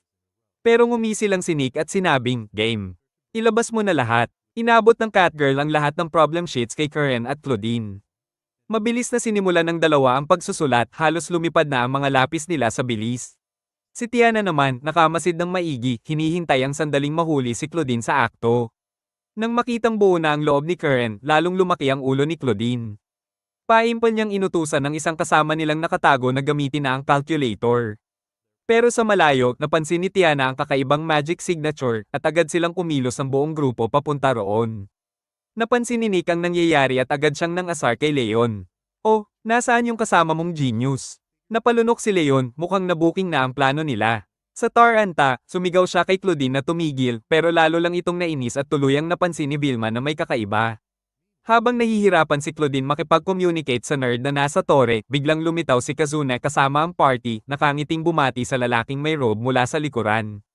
Sa sobrang inis ni Claudine, sumigaw siya, ang bagal mo. Bilisan mo. Pero huli na, dumating si Tiana na hawak-hawak ang thought gem. At ipinakita ito sa lahat. Tinanong ni Vilma si Claudine kung may isa pa siyang ganitong bato na lalo lang nagpagalit kay Tiana. Kaya agad ipinaaresto ng mga gwardya ang malaking pusa habang nagdadrama si Claudine, hindi niyo alam kung anong pinagdaanan ko. Wala kayong karapatang husgahan ako. Pero si Karen, hindi man lang natinag. Kalma lang niyang sinabi, lahat naman may pagkakataong magbago. Kinagabihan, nagdiwang ang buong grupo sa tavern celebration para kay Karen, ang bagong MVP ng math battle. Samantala, habang ibinabalik si Leon sa kulungan, napaisip siya sa nakaraan. Naalala niya ang grupo ng mga Silver Tigers, isang dating adventure party na pinamumunuan ng kapatid niyang si Bishot, ang pinakamatalino sa lahat ng Tiger Ians. Dahil sa talino ni Bishot, nasakop nila ang nakakatakot na mecha-style Moonhill Labyrinth at nakuha ang kayamanang nakatago sa pinakaloob nito. Pero dahil sa sobrang tapang at padalos-dalos niyang ugali, maaga ring nawala si Bishot sa mundo, isang trahedyang nag-iwan kay Leon ng malalim na galit at kawalan ng tiwala sa mga tao. Habang nakakulong si Leon sa selda ng mga Tig-Arian, biglang pumasok ang isang gwardya. Walang paabi, hinugot nito ang espada at itinapat kay Leon, sabay sigaw, nasaan ang mga kayamanang ninakaw ng grupo mo? Kahit ang black market, walang bakas na naiwan. Ngumisi lang si Leon, at imbes na sumagot, binalik niya ng tanong, paano mo nalaman na nasa akin pa rin? Yun pala, may isang item siyang hindi kailanman ibinenta, isang bagay na sobrang delikado, kaya hindi niya rin kayang hawakan basta-basta. Pero dahil wala na siyang ibang pagpipilian, tinawag niya ito. Mula sa kadiliman, lumitaw ang Sword of Evolution, isang sandatang kahawig na kahawig ni Kazuna. Samantala, sa kabilang banda ng lungsod, enjoy naman ang grupo sa bagong kayamanang nakuha nila. Si Tiana, ang walang kapantay na reyna ng sugal. Nakaupo ng may kumpiyansa sa casino table, nakangiti habang binabasa ang bawat galaw ng kalaban. Habang si Nick naman, kasama si Kazuna, napadpad lang doon para bumili ng ice cream, pero naubusan siya bago pa siya makabili, kaya ayon, bad trip agad. Ngumiti si Nick at biro, since nandito na tayo, gusto mo bang sumugal? Pero sagot ni Kazuna, seryoso pa rin, hindi pwede. May ethics protocol akong sinusunod. Habang naglalakad, napansin ni Kazuna ang isang lalaking may hawak ng set ng cards, pero iba ito, dahil may halong anti-magic na pumipigil sa mga daya. At doon nagsimula ang kaguluhan. Sa labas ng kasino, papalapit ang isang malaking leon, mabangis, galit, at mukhang may hinahanap. Sa loob, panalo na naman si Tiana. Kalma siyang tumayo, ready na sanang mag-cash out, nang biglang sumabog ang pinto, at dumating ang halimaw na leon, sinisira ang lahat ng madaanan. Agad niyang hinanap si Nick. Bitbit ang matinding poot. Habang nagkakagulo, unti-unting lumilinaw ang lahat, ang halimaw na ito ay si Leon mismo, at ang Sword of Evolution ang dahilan kung bakit siya naging ganito. Habang bumabalik ang eksena sa selda, pinutol ng espada ang mga tanikala ni Leon at nagtanong, handa ka na bang palayain ang kapangyarihan mo? Sino ang una mong buburahin sa mundo? Sa sobrang bangis ng sandata, pati ang gwardyang nakamasid ay napaihi sa takot. Tahimik na tumingin si Leon sa espada at sinagot, alam ko na kung sino. At nang tanungin niya kung kaya pa ba nitong makipaglaban, nagyabang ang espada, galing ako sa 100 taon na ang nakalipas at mula noon, lalo lang humina ang teknolohiya ng tao. Walang alinlangan, hinawakan ni Leon ang espada, sabay sigaw, evolution. Sa isang iglap, sumabog ang enerhiya at nagbago ang anyo niya, isang halimaw na leon na puno ng galit, halimuyak ng dugo, at puwersang kayang magdurog ng gusali sa isang hampas. Habang minawasak ni Leon ang kasino, tinanong ni Tiana si Aget, sino bang nagpapasok ng dambuhalang pusa rito? Doon niya lang naalala, isinuko pala niya ang kanyang sandata sa entrance ng kasino. At sa mismong sandaling iyon, humarap sa kanya ang leon, ang mga matay nagliliyab. Tahimik pero nakakatindig balahibo ang tanong nito, nasaan si Nick? Ngumiti pa sana si Tiana, pero nang tuluyang makilala niya ang halimaw. Nanigas siya sa kinatatayuan. Leon, ikaw yan? Nagulat siya sa laki ng katawan ni Leon, pero kahit ganun, ayaw pa rin niyang ibulgar kung nasaan si Nick. Hindi naman yun pinalagpas ni Leon, nagbanta siyang tatapusin na niya ito mismo, habang sinasabi na sobrang tindi na ng pang-amoy niya ngayon, kaya niya nang maamoy kung nagsisinungaling ang isang tao. Kalma lang ang babae. Sa halip na matakot, pinasok niya sa usapan si Leon, pinarelax niya ang halimaw hanggang sa bigla niya itong binanata ng lightning flash. Tinamaan si Leon ng kidlat at literal na inihaw. Agad siyang tumakbo palayo, pero mabilis bumawi ang dambuhalang pusa, tumalon ito at ibinato ang isang buong casino table sa harap niya, hinaharangan ang daan. Napatigil si Jana, manghang-mangha kung paano agad gumaling ang sugat ni Leon. Mabilis siyang nag-isip, humarap siya sa manager ni Aget at sinabing, protektahan mo ko. Ako ang susi mo sa yaman. Agad namang kumilos ang lalaki para ilabas siya. Pero bago siya tuluyang umalis, hinarap ni Jana si Leon at sinabing mas mahalaga pa rin ang pagkakaibigan at ang malasakit sa iba. Sinimulan ni Leon amuyin ang paligid gamit ang kanyang super-evolved senses para madetect kung nagsisinungaling ba siya, pero wala siyang naamoy na kasinungalingan. Hindi pa rin siya kumbinsido, kaya tumaas lang ang kilay niya at inismiran si Jana. Katawa-tawa, aniya, yan ba ang tinatawag na hope? Sakto namang sinabi ni Tiana na walang saysay ang pag-hostage kay Jana kung si Nick ang gusto niyang palabasin. Bigla namang umatake si Leon, tumalon para durugin si Tiana, pero bago siya makadapo, biglang sumulpot si Nick at pinigilan siya. Hindi ko hahayaang mamatay si Tiana habang andito ako. Doon na nagsalita ulit ang Sword of Evolution na nagbabala na may isa pa sa kanilang uri malapit lang. Pagkaraan ng ilang segundo, napagtanto nitong iyon pala ang matagal na niyang karibal, ang Sword of Bonds. Nagalit ang Dark Sword sa pagkakataong maghiganti at inilabas nito ang buong lakas. Tinamaan si Leon ng enerhiya at nag-transform siya, mas malaki, mas mabangis, at halos parang halimaw na walang kontrol. Kilala agad ng Sword of Bonds kung gaano kapanganib yun. Napansin nitong nilalamon na ng madilim na espada hindi lang ang katawan ni Leon, kundi pati ang isip niya. Habang nagbabanggaan ng dalawang puwersa, sumigaw si Tiana, Nick, gamitin mo ang union. Agad siyang sumunod. Sa isang kisap mata, nag-fuse sila at mula sa liwanag ay lumabas ang isang majestic na anyo, halos mukhang babae, may mahabang buhok at aura ng kapangyarihan. Sa kanilang union form, pinakawalan nila ang ultimate move na Ice Age, nagyayelong pagsabog na sinundan pa ng isa pang malupit na atake. Pero si Leon, tinanggap lang lahat ng iyon, parang wala lang. Sa gitna ng galit, biglang naputol ang konsentrasyon ni Leon. Napaisip siya, bakit ko nga ba to ginagawa? Wala naman akong tunay na dahilan, gusto ko lang pahirapan si Nick. Pero ngayon, dahil sa galit ng espada, pati inosenteng tao nadadamay na. Nararamdaman ng Berserk Sword na kumakalma si Leon, kaya pinipilit siyang muling magwala. Masarap panoorin silang magdusa, di ba? Bulong ng espada. Pero hindi na siya nadala. Sinubukan ni Leon labanan ng kontrol ng espada kahit ginagamit na nito ang mga pinakamasakit niyang alaala laban sa kanya. Tama na, sigaw niya. Tulong. Sa sandaling iyon, isang banal na liwanag ang lumitaw. Doon nagpakita ang union form ni Nick at Tiana. Naglabas ng mga anti-magic cards para putulin ang kontrol ng espada. Sa tulong nila, tuluyang nakawala si Leon. Pagmulat niya, nasa selda na ulit siya, ligtas, pero malalim ang iniisip. Maya-maya, dumating si Nick. Binati siya ni Leon ng ngiti, sabay biro, ano to, bibisitahin mo lang ba ang tigre sa zoo? Gumiti si Nick at sinabing, buti na lang walang namatay sa kasino, pero, wasak na wasak yung lugar. Napabuntong hininga si Leon, halatang gamaan ang loob, habang palabas si Nick matapos ang maikling pero makabuluhang pag-uusap kinabukasan, lumabas si Nick para mag-jogging nang marinig niya bigla ang boses ni Aget sa isip niya, parang ini-encourage siya. Napailing siya at naisip, grabe, sumusobra na ata simp level ko. Pero nang sabihin ni Aget na kailangan niyang bumili ng merch para ma-level up, agad siyang natawa, tapos napa-facepalm dahil napakalakas talaga manghingi ng pera ng idol niya. Pagkatapos ng takbo, tumambay sila sa park. Tanong ni Aget, nahanap mo na ba ang purpose mo sa buhay ngayon? Sabay amin na medyo guilty daw siya sa idea na baka maging sayang sa oxygen si Nick gaya ng ibang fans niya. Napanganga si Nick, hindi makapaniwala sa sinabi niya. Pero imbes na magalit, ngumiti lang siya at nagsabi, salamat. Dahil sa'yo, hindi ako naging basag ulo. Idol talaga kita. Napaisip ng malalim si Agat at biglang naging emosyonal. Doon na-realize ni Nick, ito pala ang tunay na dahilan kung bakit siya naghiyates noon. Pagbalik sa bar ng boyfriend niyang si Donnie, nakilala natin ang totoong pagkatao ni Agat Bell Hudgens, bago pa siya naging idol. Noon, kumakanta lang siya dahil gusto niya hanggang isang araw dumating ang isang producer at inalok siyang sumali sa label nito. Sinubukan pa sanang paalisin ni Donnie ang kalbong producer, pero nang marinig kung gaano kalaki ang kita, bigla siyang pumayag at siya pa mismo ang naging manager ni Bell. Kinagabihan, pinanood ni Bell ang isang idol na kumikislap sa entablado na parang diamante. Sa sandaling iyon, may apoy na nagninggas sa puso niya, gusto niyang kumanta at matanggap din ng mga tao, tulad ng idol na yun. Hindi nagtagal, naging bahagi siya ng isang idol trio na pinangalanang Jules.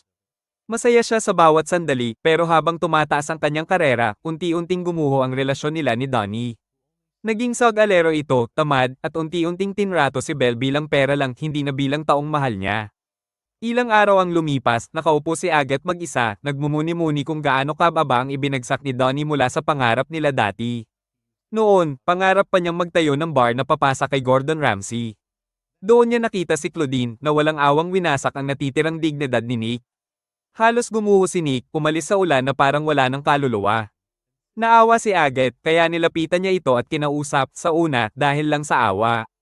Makalipas ang ilang araw, napunta si Agathe sa kasino kung saan sinusunog ni Donnie ang lahat ng panalo niya. Doon niya nakita ang isang anghel pero hindi ito basta anghel kundi parang demonyo ng sugal, nagwawalis ng mga kalaban na parang wala lang.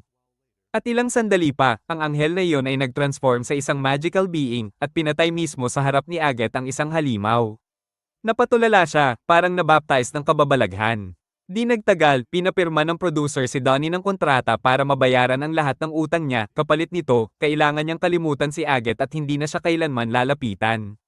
Mabigat ang loob ni Agathe habang sinasabi, mahal kita, pero ginagawa ko to kasi hindi mo na ako tinitingnan. Masama ka na para sa akin, at pagod na akong ayusin ka. Ngumiti lang si Donnie, sabay sabi, makaka-jackpot din ako balang araw. Ipapakita ko sa'yo. At sa isang mapagmataas ng ngiti, tuluyan na siyang lumabas sa buhay ni Agathe. Pagkatapos nyun, dumating ang araw ng Agathe's comeback concert.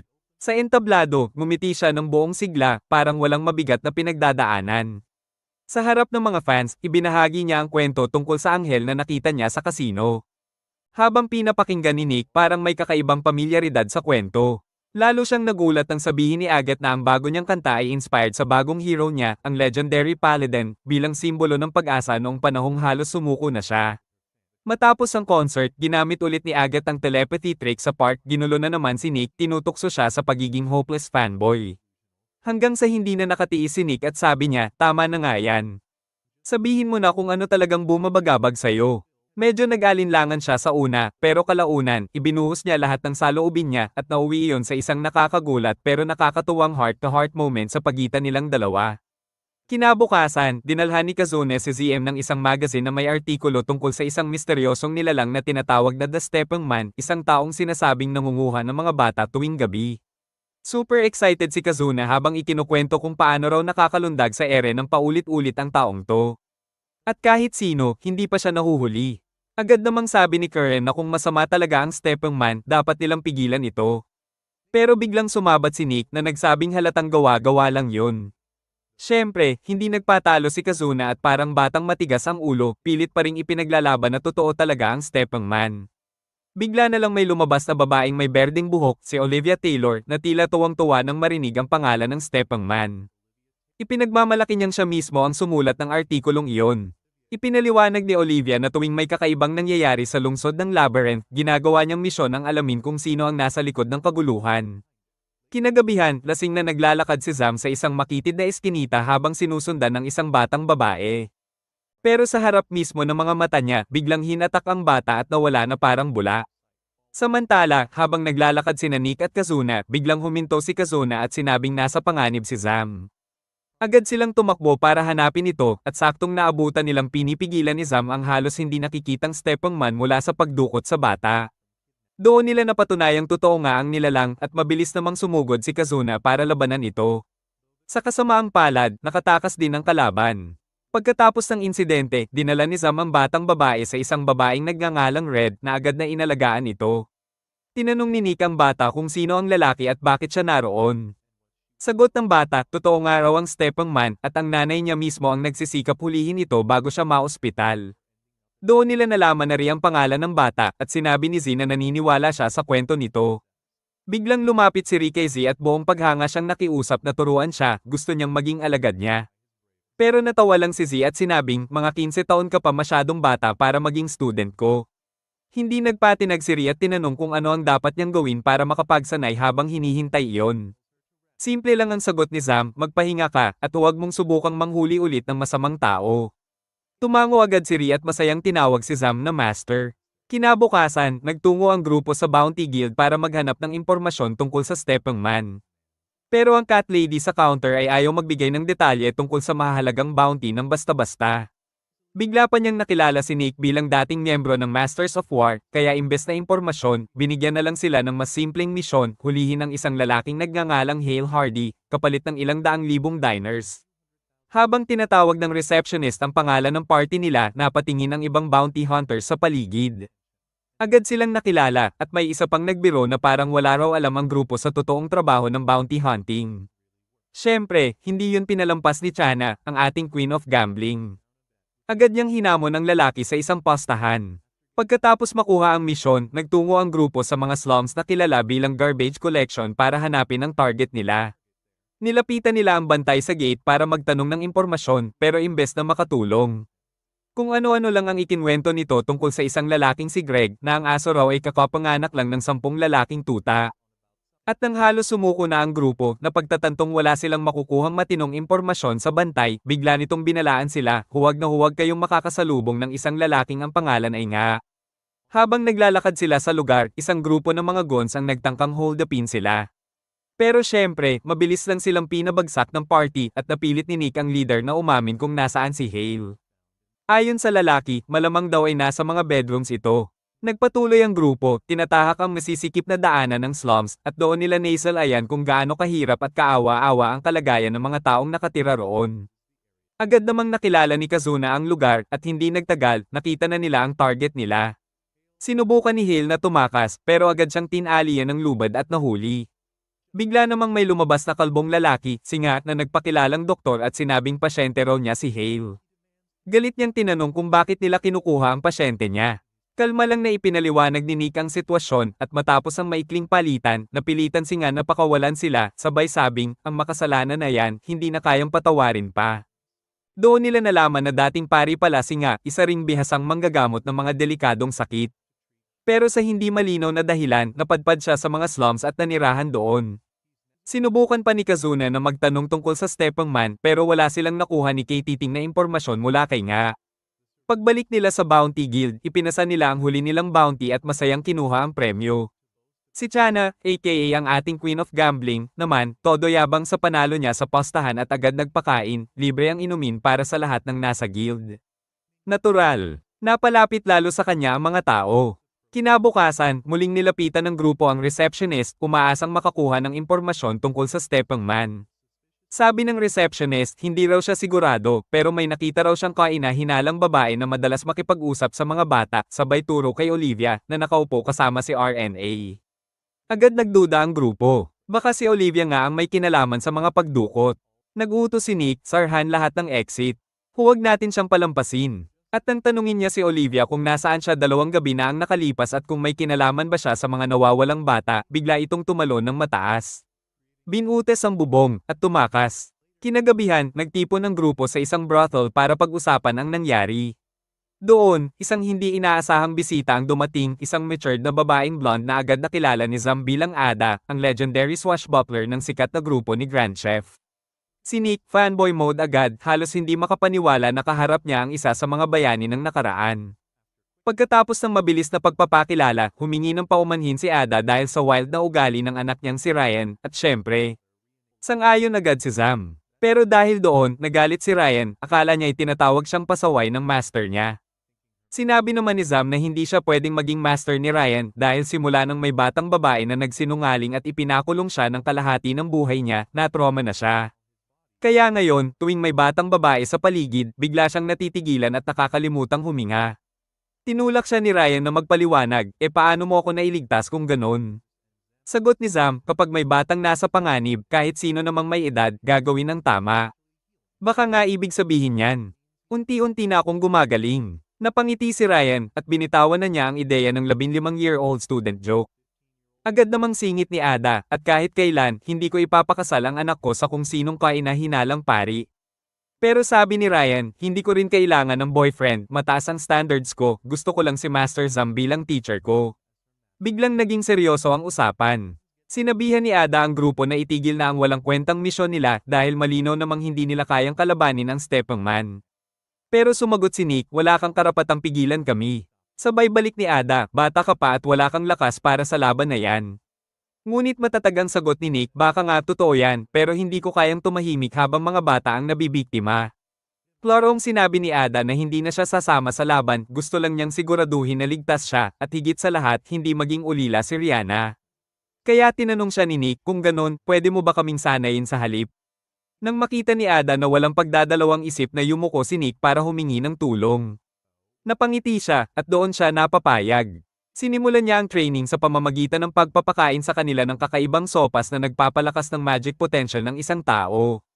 Ayon sa kanya, kung hindi nila matutunang gamitin ng tama ang mahika, wala silang laban sa Stepang Man. Tinuruan din niya si Nick ng isang enhancement magic na kapareho ng ginagamit ng kalaban, ang Light Body. Binigyan niya ito ng hamon, tumawid ka sa lubad ng 10 beses. Sa gulat ng lahat, nagawa ni Nick ang siyam na talon ng tuloy-tuloy, pero sa pang-10, tumilapon siya at bumagsak ng tuhod sa semento. Kinagabihan, muling umatake ang Stepang Man at muntik na namang may mabiktima. Pero maagap sina Kazuna at Karen, agad nilang nailigtas ang dalagang target. Napansin ni Zam na palaging sa parehong oras ng gabi umaatake ang kalaban. At nang tanungin ni Nick kung si Olivia ba yun, sandaling nag-glitch ang mukha ng lalaki bago ito biglang tumakbo paakyat sa bubungan. Sabi ni Kazuna, imposible to para sa normal na tao, sobrang daming spell ang ginagamit niya. Malamang may hawak siyang magic item. Kaya dumalaw si Nick sa lumang kaibigan niyang si Leon, isang artifact specialist, at sinuhulan ito ng pagkain kapalit ng impormasyon. Ikinwento ni Leon ang tungkol sa Illusion King's Jewel, isang artifact na nagtatago sa presensya ng may-ari. Ayon sa kanya, pwedeng masira ang spell nito kung mababanggit mo ang tunay na pangalan ng gumagamit. Pero dagdag pa ni Leon, gagana lang yun kung sigurado ka talaga kung sino siya. Kinabukasan, halos nagbabackflip na si Nick habang nag-e-ensayo, naalala niya tuloy ang unang araw niya bilang estudyante. Dati raw, pinapasanay muna siya ng kanyang instructor sa physical training bago payagan gumamit ng mahika. Ang sabi ng guro sa kanya noon, hindi kahinaan ng katawan mo, gamitin mo lang ito ng tama. Balik sa kasalukuyan, nakakagawa na si Nick ng mga galawang parang si Spider-Man at matagumpay siyang naglanding na may matinding aura kahit hindi pa niya lubusang nakokontrol ang Light Body. Pagbalik ni Z, may dala siyang magandang balita, may bagong lead daw sila tungkol sa Stepang Man. Agad silang nagtungo sa slums kung saan natagpuan nila ang bangkay ng isang batang kakarating lang. Habang nilalapitan nila ito, nagpadala si Kazuna ng babala sa lahat sa pamamagitan ng telepathy, may sumusunod sa atin. At biglang, isang nakarob na babae ang umatake kay Nick. Ginamit ni Nick ang Light Body para iwasan ang mga halimaw na suntok ng kalaban. Pero sa halip, pinaghinalaan ni Olivia na siya mismo si Stepang Man dahil sa parehong mahika na ginamit niya. Sinira ni Olivia ang mga railings na parang papel lang. At ginantihan pa ang signature move ni Kazuna gamit ang sarili niyang shadow clones. Sinamantala ni Nick ang pagkakataon at sumigaw, aminin mo na, Olivia. Ikaw si Stepang Man, di ba? Ngunit kalmado lang niyang ibinaba ang hood at ngumiti, aminado ako, pero hindi ako ang tunay na Stepang Man. Isa lang akong fan, nagko-cosplay lang ako sa kanya. Pareho lang tayong mahilig tumalon sa bubungan. Matapos yun, nagtungo silang lahat sa mortuary at binuksan ang kabaong ng batang bangkay. Sa una, wala silang napansin na kakaiba hanggang sabihin ni Olivia, tingnan nyo ng mas mabuti. At doon nila napansin, sobrang perpekto ng hitsura ng bata, halos parang gawa sa ilusyon. Iminungkahi ni Kazuna na suriin pa ng mabuti ang katawan. At doon nila nakita, isang piraso ng Illusion King's Jewel na kabaon sa katawan ng bata. Nang durugin ni Olivia ang bato, lumitaw ang tunay na anyo ng bata. Sa brothel, natukoy nilang anak pala ito ng isang tumakas na blacksmith. Ayon kay Zen, dahil itinapon lang ang bangkay sa basurahan, malaki ang posibilidad na nasa paligid pa rin ang tunay na salarin. Habang pinapangako ni Z na ibabalik nila ang bata sa mga magulang nito at hahanapin ang hustisya, tahimik namang inamin ni Zen na alam na niya kung sino talaga ang Stepang Man. Kinagabihan, muling nahuli ni Nick si Stepang Man sa bubungan. Tinukso niya ito dahil pumalpak ang biglaang pag-atake ng lalaki, pero sa halip na magalit, pinuri siya ng Stepang Man, maganda ang form mo, halatang bihasa ka. Naging seryoso ang tono ni Nick. Kung alam mong nahalata ka na, bakit paulit-ulit mong ginagamit ang parehong taktika? Sa halip na sumagot, binunot ng Stepang Man ang kanyang mga kadena at lumundag sa ere. Sumugod si Nick para sa close combat. Habang nagbabanggaan ang kamao nila, sinabi ni Nick na alam na niya kung bakit nagaganap ang mga pagdukot lalo na sa mga lugar na malapit sa garbage collection. Hindi siya pinaniwalaan ng kalaban pero tumigil si Nick sa gitna ng sipa, ilang pulgada lang ang layo sa mukha ng lalaki, at ngumiti. Ang isang doktor na sobrang galing pero piniling manirahan sa mga slums, hindi ba masyadong kainahinala yon? At walang pag-aalinlangan, binanggit niya ang pangalan, Ngava. Biglang lumiwanag ang paligid ng sumilipang buwan at dahan-daang nawala ang mahikal na belo ni Ngava. Ngumiti siya at nagsabing, magaling. Natuklasan mo rin sa wakas. Sabi ni Nick, Naging malinaw ang lahat nang malaman nilang may yellow demon sickness ang mga bata at imposibleng kumalat iyon mula sa slums hanggang sa mga batang tagalungsod, maliban na lang kung may isang maduming demonyong nagmamanipula sa likod ng lahat. Ngumiti siya ng mapait. At alam mo kung sino ang nagbigay sa akin ng clue. Ang doktor mismo. Idinagdag ni Zam na pareho nilang naunawaan ang plano, ginagamit ni Ngava ang mga bata bilang test subjects para makahanap ng lunas sa sakit na iyon. Pero halatang wala ng balak makipag-usap si Ngava. Sumugod si Nick at inilabas ang isang brutal na combo pero nabasa ng doktor bawat galaw niya. Hanggang sa isang napakalakas na sipa ang tumama, bomb utos sa bubong at parehong bumagsak sila sa storehouse sa ibaba. Habang nakahandusay si Ngava, ngumiti si Nick. Salamat, Doc, lagi kang dumadaan sa parehong daan. At dumating na rin ang buong team, handang tapusin ang laban. Ginamit ni Z ang sandaling iyon para magtanong bakit ka bumaba sa ganitong kababaan. Sumagot si Ngava, para sa anak ko. Pero mariing sabi ni Zam, ang yellow demon sickness ay sakit na nakukuha sa maling paraan. Alam ko, hindi siya nagkasala. Nadapuan lang siya ng sample habang sinusubukang sundan ng yapak mo. Bumigat ang hangin. Nagsimulang sumigaw si Ngava, isang tagos pusong pahayag ng ama na nawalan ng anak. Bakit siya ang kinuha? Bakit hindi ako? Kung kailangan kong magsakripisyo ng 100 bata para mabuhay siya, gagawin ko. Napayuko si Zam, halatang nadoroj. Ang dating respetadong guro, isa na ngayong halimaw sa mga mata niya. Paano mo nagagawa pang mabuhay sa sarili mong hiya? Tanong niya. Sumagot si Ngava, napaka-inosente mo, Zam. Lahat ng tao may dilim sa loob nila. Bilang ama, tungkulin kong unahin ang anak ko kahit gaano pa kabaliw ang paraan. Huminga ng malalim si Z, sobra na. Tama na. Isang malakas na suntok ang nagpagising sa doktor mula sa kanyang delusyon. Naalala mo ba ang batang babaeng kinuha mo ng buhay? Yung iniwan mong malamig sa eskinita? Tahimik lang si Ngava, parang wala siyang maalala. Pati yon, nakalimutan mo na?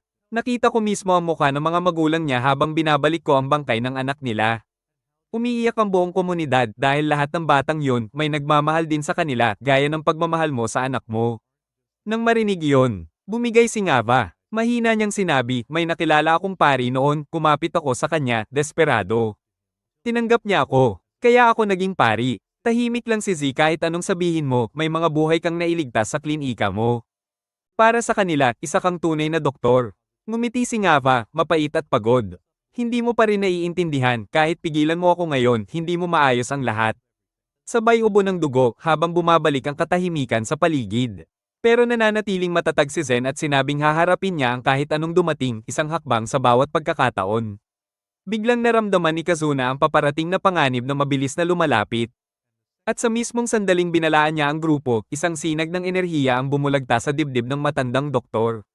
Mula sa dilim, lumitaw ang isang white mask knight at malamig na sinabing oras na para sa eternal nap ng doktor. Dati raw siyang ipinadala para iligtas ito pero nagbago ang utos. Pagkatapos, nagyabang pa siya na winasak na niya ang Precious Illusion Kingstone na nagkakahalaga ng bilyon-bilyon. Kalma lang na sagot ni Ngava, simula pa lang, nakatakda na ang kapalaran ko nang pumayag akong mahuli. Sinubukan siyang abutin ni Z, pero gamit ang telepathy, tinapon siya ng Mask Knight palayo at sinabihang huwag sayangin ang awa sa mga kaaway, mas mabuti pa raw na iligtas niya ang sarili niya. Sumugod sina Karen at Tiana para tumulong, pero mas mabilis gumalaw ang White Mask kaysa sa kaya nilang sundan ng mata. Sa isang iglap, lumipad sila palayo na parang tinadyakan papasok sa ibang dimensyon. Habang ginagamot ni Z ang doktor, pinagsabihan siya ng White Mask, palagi raw siyang nagkakamali dahil nakakalimutan niyang unahin ang mga kasamahan niya. Tinawag pa niya ang kabaitan ni Z bilang isang makasariling pangangailangang iligtas ang mga mahihina, isang mindset na, ayon sa kanya, magpapahamak sa kanya at sa buong grupo. Pagkatapos noon, sinabi ni Nick na kailangan na nilang gamitin ang Union, pero natigilan siya nang makita ang lahat halos hindi na makatayo. Mabilis namang kumilos si Olivia, sinabing siya na muna ang bibili ng oras para makapagdesisyon si Nick. Nang pumayag si Z, biglang nag-transform si Olivia, at literal na nag-Jackie Chan mode, sinipa si White Mask parang may sariling entry sa multiverse. Matapos iyon, tinanggal niya ang disguise at buong yabang na nagpakilala, pwede akong maraming bagay, pero ngayong araw, ako ang tanggang mommy na magtuturo sa iyo ng leksyon. Ngumisi lang si White Mask. Ang sobrang kaalaman minsan ang pumapatay sa pusa. Sabay atake gamit ang espada. Pero hinuli lang ni Olivia yon na parang mainit na patatas, tapos pinagsusuntok at pinagsisipa siya ng sunod-sunod hanggang sa mabasag ang maskara at mapaatres siya.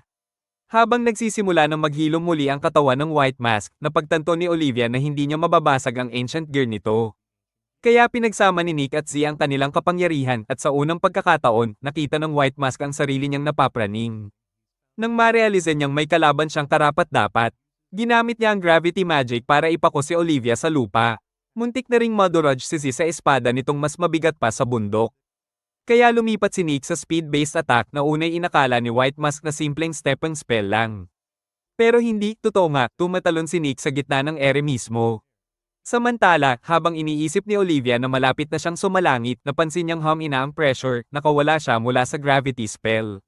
Habang naabala si White Mask sa mga lightning fast jumps ni Nick, sumugod si Olivia na parang Sonic the Hedgehog at sinipa ang isang dambuhalang bato diretso sa kanya. Halos hindi yun naiwasan ni White Mask. Pagkatapos, nag-focus siya kay Nick at na-capture ito, akala niya panalo na siya, pero biglang dumating si Kazuna, lumipad na parang shuriken, at tinamaan siya diretso sa mukha. Tinanggal lang iyon ng White Mask na parang walang nangyari, sabay sabing tapos na siya sa araw na iyon. Pagkatapos ay gumawa ng dramatic nuclear exit na parang end boss cutscene. Nakaligtas naman ang lahat mula sa gumuhong gusali, pero agad tumakbo si Zam sa tabi ng kalbong doktor. Ibinunyag ng matanda na siya mismo ay may yellow sickness at malapit na ang katapusan niya. Habang umuuga ang gusali, binalaan ni Kazuna ang lahat, wala na silang oras. Kaya nagmadali silang tumakas palabas ng gumuguhong lugar. Kinabukasan, tahimik na nagluksa si Zam para sa isang dakilang taong pumanaw. Sinubukan siyang damayan ni Nick at sinabi ni Karen na ginawa na niya ang lahat ng makakaya niya. Pagkatapos ng ilang manly tears, muling nagtipon ang grupo. Sabi ni Kazuna, tapos na rin ang malaking kaso. Pero pinaalala ni Olivia na si White Mask ay isa lang sa mga miyembro ng mas malaking organisasyon, may taong mas mataas na nagmamaniobra sa likod ng lahat. At kung ganoon nga, gamit ang mga ancient weapons nila, baka magdulot sila ng mas malaking kaguluhan kaysa dati. Narinig iyon, hinarap ni Nick ang green-haired na malahalimaw na babae at tinanong, sino ka talaga sa lahat ng ito? Napangiti siya at tinawag siyang Naughty dahil nagtatanong pa siya bago casually na ipinakita na tulad ng Sword of Bonds. Dala niya rin ang titulo bilang Sword of War. Mula noon, halos buong araw na lang sa kama ginugugol ng mga survivors, na-realize kung gaano sila kaina matapos ang laban kay White Mask. Habang nakatitig sa isang sira-sirang lumang espada, naalala ni Nick ang biyahe niya sa karwahe kasama ang kanyang mga magulang papunta sa bahay ng kanyang tiyong si Arges. Biglang tumahimik ang ama niya at itinulak siya ng ina niya, parang laruan, sa isang nakatagong compartment habang sinasabi na mahal ka namin ng sobra. Naririnig niya ang tunog ng mga espada, mga sigawan na nagsasabing nagtraidor si Arges, at halos mabihag siya ng isang mataba na lalaki na kumuha ng pera at tinitingnan pa ang compartment.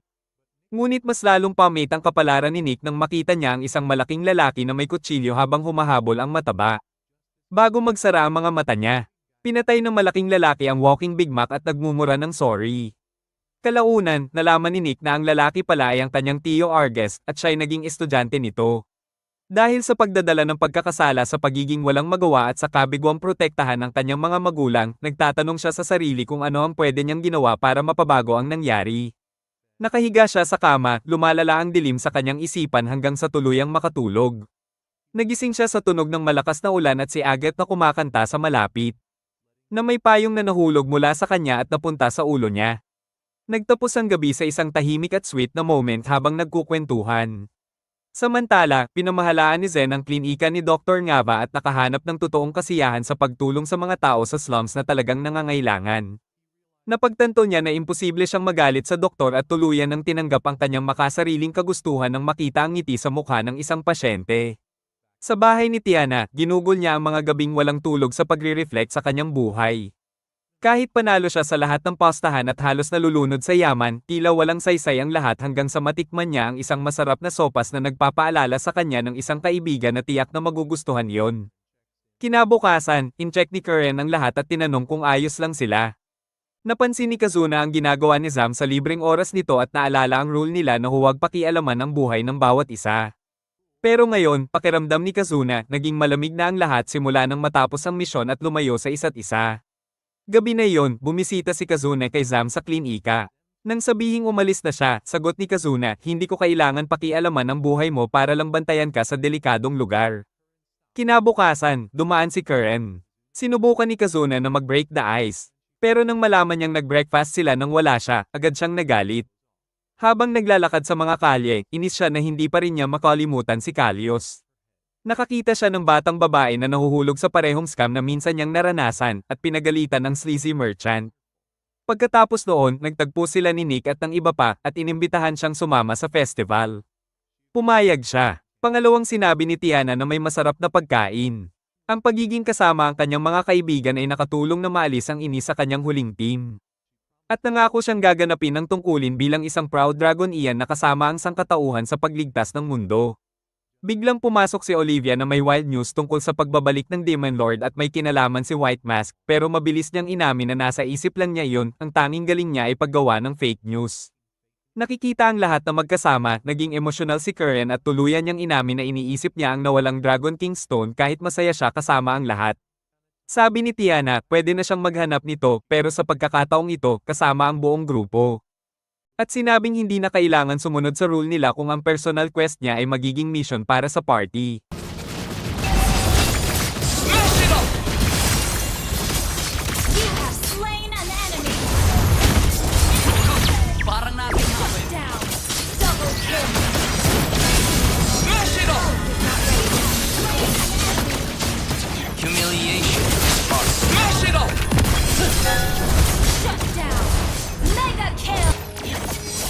Dragonborn's name seals his fortune. Monster kill! Welcome to Mobile Legends! 5 seconds till the enemy reaches the battlefield. Smash them! All troops deployed! Cold weapons have nothing fancy, but they always work.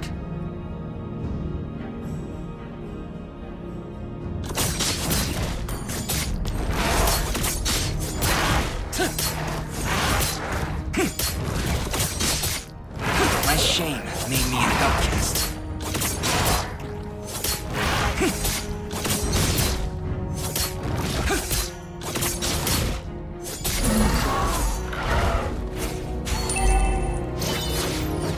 Humiliation is hard to stomach. Request backup!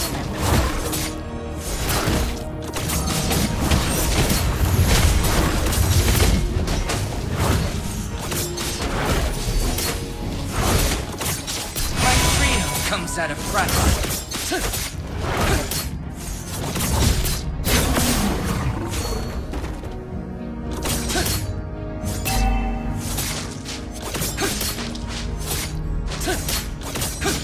I heard some hero put a bounty on my head.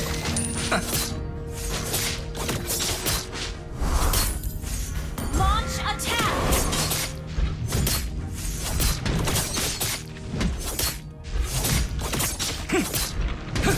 Launch Kiddo attack! didn't win. First Just blood! handpicked.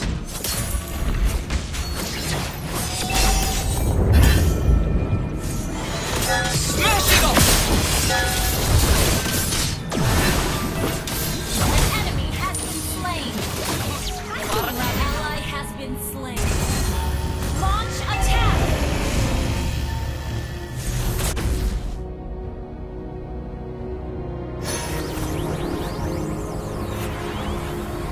Initiate retreat! The name's Ling.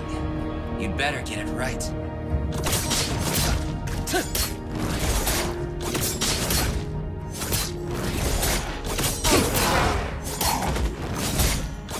Dragonborn's name seals his fortune. The turtle! Request backup! Understood. Ult is ready. My shame made me an outcast. Ally has been slain.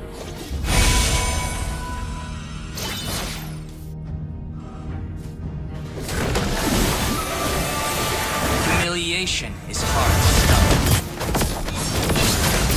Smash it up!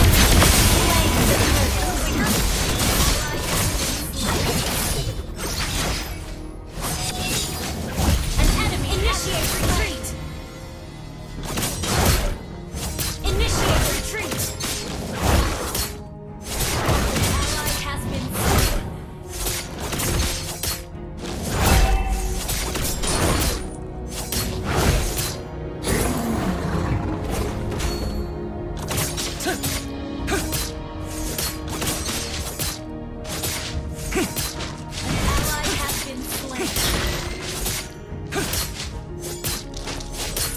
some hero An put a enemy bounty on my has head. been slain.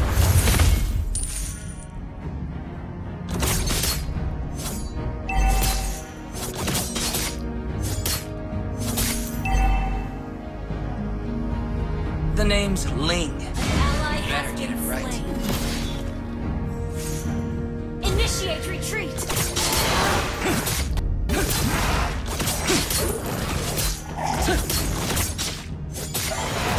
My freedom comes at a price.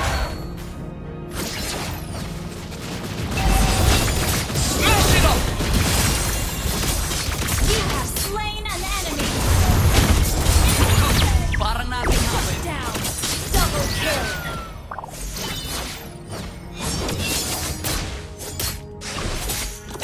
Initiate retreat. Okay. Dragonborn's name seals his fortune. Initiate launch attack. An enemy has been slain. Launch attack. The kiddo didn't win. Battle spell He's ready. just handpicked. Ally has been slain. Initiate retreat.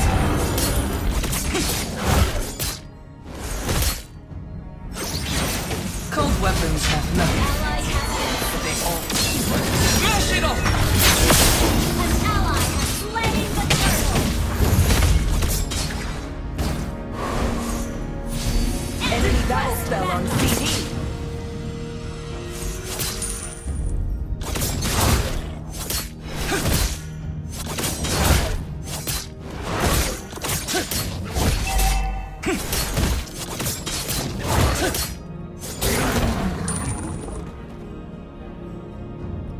My shame made me an outcast. Turret has been destroyed. Three. Smash it up! Shut down. I heard some hero put a bounty on my head.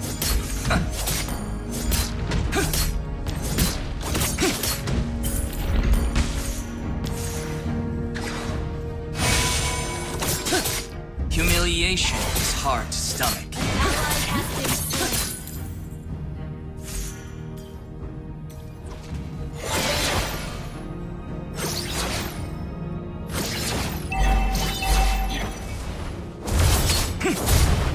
Kiddo didn't win. You destroy the turret.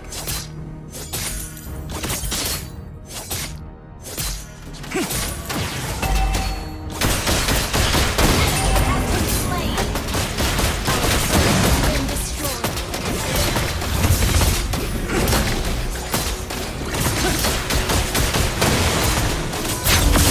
An ally has slain the turret. Initiate retreat. An enemy has been slain. Launch attack. Your team destroyed a turret.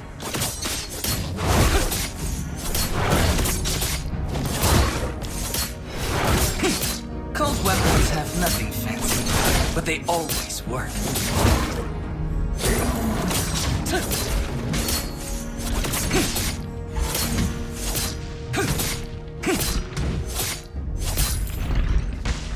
Ult is not ready. The name's Ling.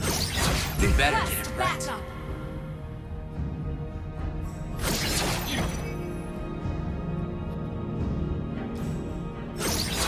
Initiate retreat.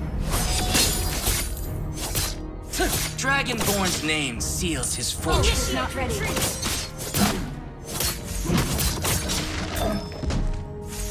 Initiate retreat.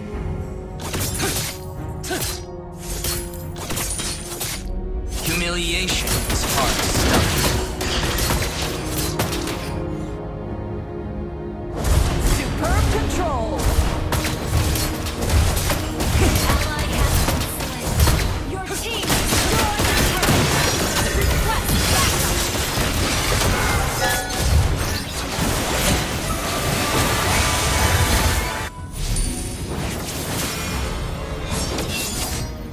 Initiate retreat. name seals his fortune.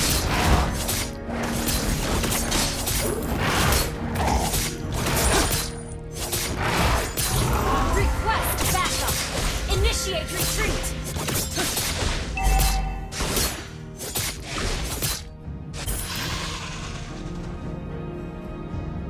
Battle spell is ready. Smash it all! Launch attack. Initiate retreat. Superb control. Perfect AoE. Shut down. Our turret double kill. Attack.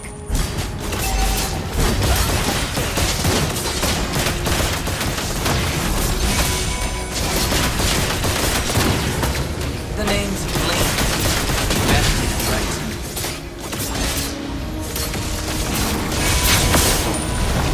An ally has slain Lord.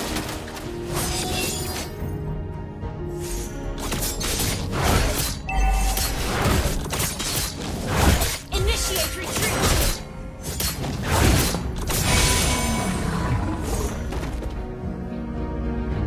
An ally has been slain. Smash it all! Initiate retreat. Ult is not ready. Ult is ready. The kiddo didn't win. Follow Lord. He's just hand-picked.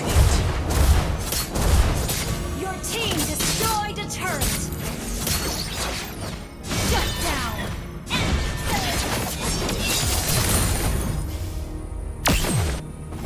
An enemy has been slain. Shut down.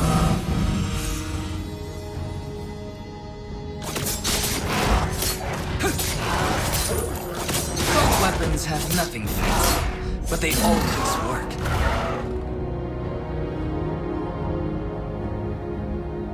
Initiate retreat.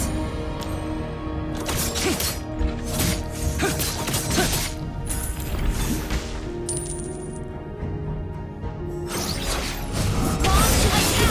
Okay. My freedom comes. Smash it all! Killing spree. Battle spell is ready. Ult is not ready.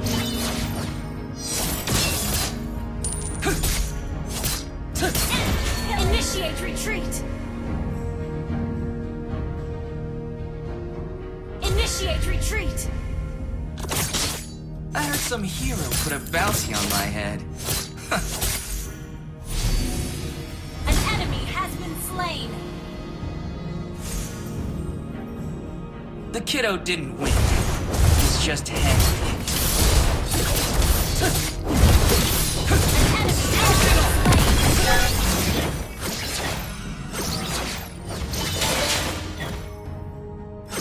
My shame made me an outcast. Request backup.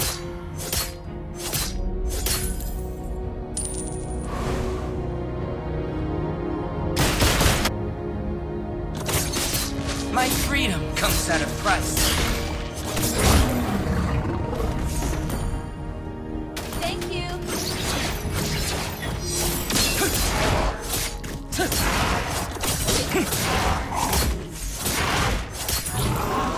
Dragonborn's Initiate name retreat. seals his fortune. Initiate retreat. Gather at the Lord. Attack the Lord.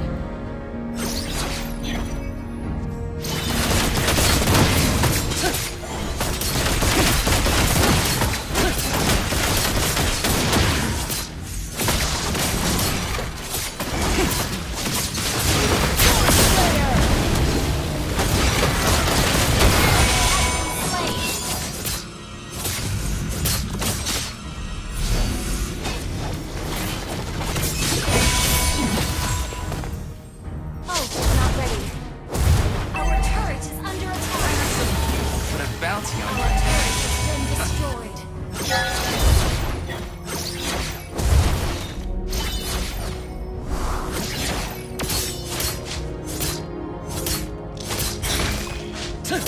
Initiate retreat! Hit kill! Initiate retreat! Superb control! Destroy the turret!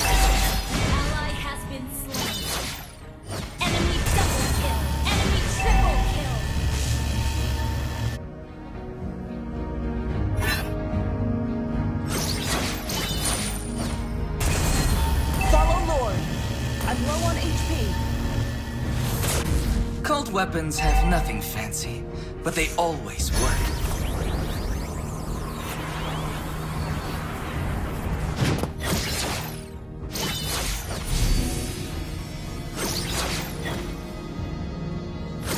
Humiliation is hard. Smash it all!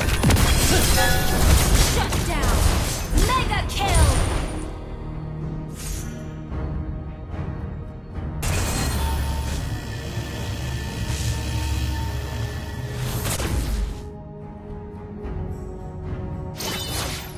Request The backup! name's Link.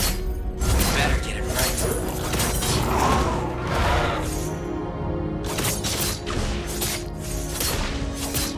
Launch attack! I heard some hero put a bounty on my head. Unstoppable! Solo kill.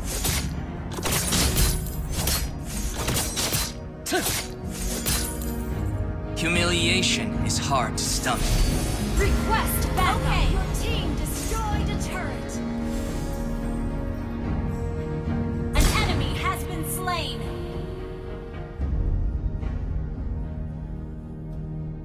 The kiddo didn't win. He's just handpicked. Ult is not ready.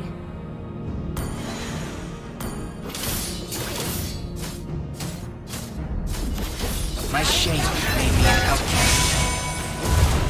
Ult is ready.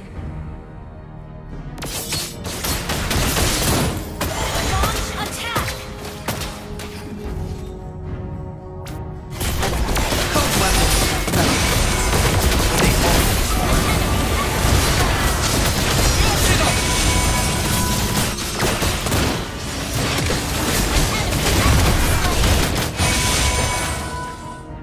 Attack the Lord! Your team destroyed a turret. Initiate retreat. The name's Link. Request You better backup. get it right. Killing spree. Request backup. Ally has been slain. Enemy double kill.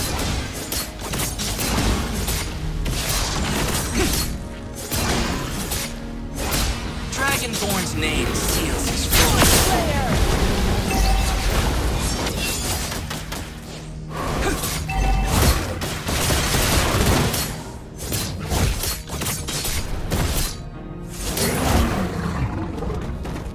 My freedom comes at a price. Follow Lord.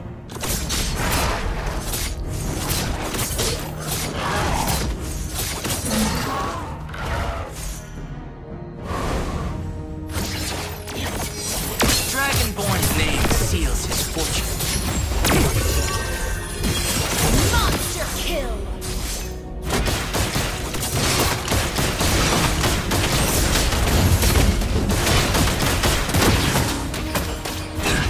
Shame.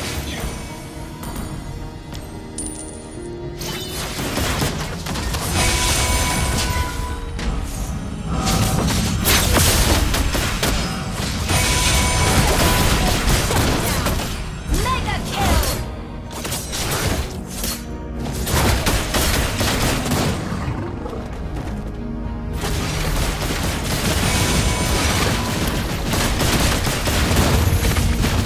Smash it up! Initiate retreat. Ally has been slain. Initiate retreat. Down. Enemy double kill. Enemy triple kill.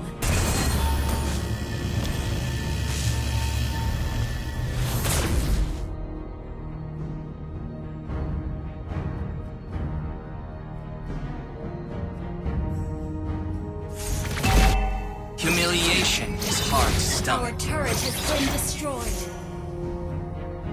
Our turret is under attack. Our turret has been destroyed. Our inhibitor turret is under attack. Instant kill. Smash it up! Our turret has been destroyed.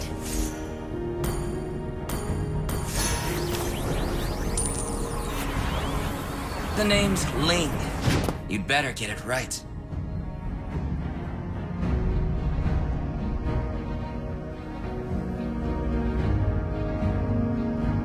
Initiate retreat! I heard some hero put a bounty on my head. Initiate retreat! Initiate retreat! Cold weapons have nothing fancy, but they always work.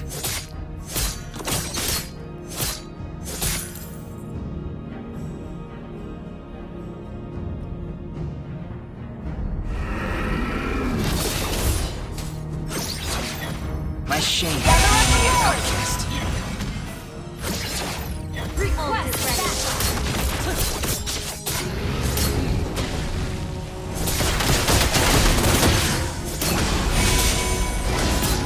The kiddo didn't win. He's just handpicked.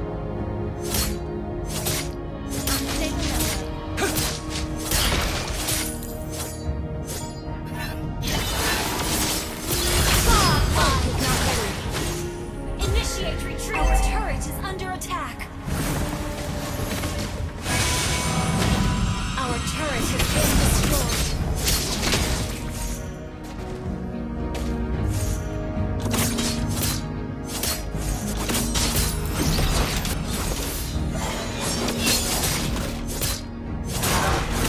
Enemy rampage! Superb tanking! That was amazing! Inhibitor turret is under attack! Smash it all!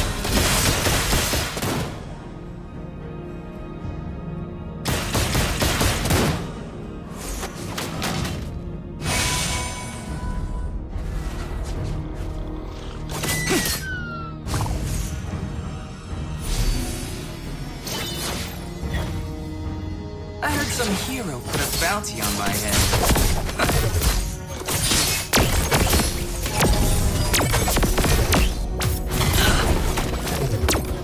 Smash it all! Slain Lord! The name's Lane. You I'm better low get it HP. right.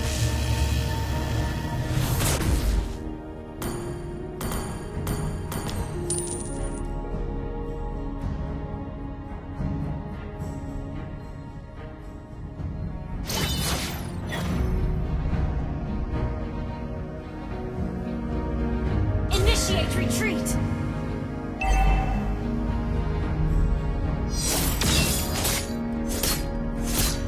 Initiate retreat! Okay!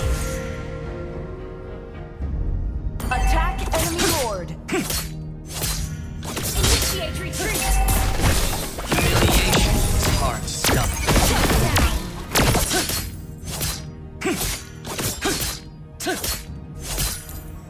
Cold weapons have nothing fancy, but they Launch always attack!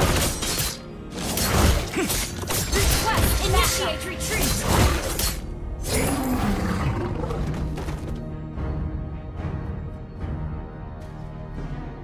Launch attack! Dragonborn's name seals his fortune. Enemy battle spell on CD! Initiate retreat!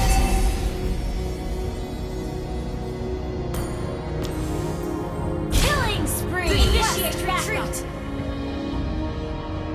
Request backup! My freedom comes at a price. Initiate retreat! Our base is under attack! Attack the Lord!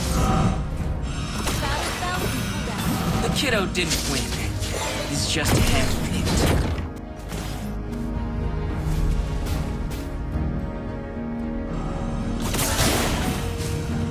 Request backup!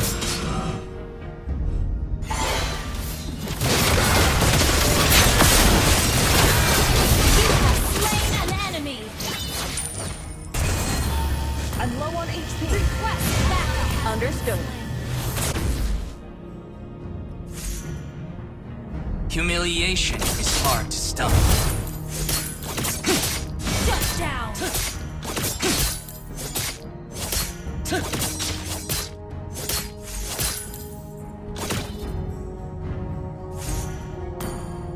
Initiate The retreat! name's Lane. You'd better get it right.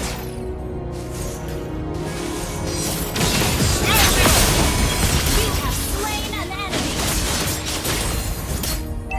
Double kill!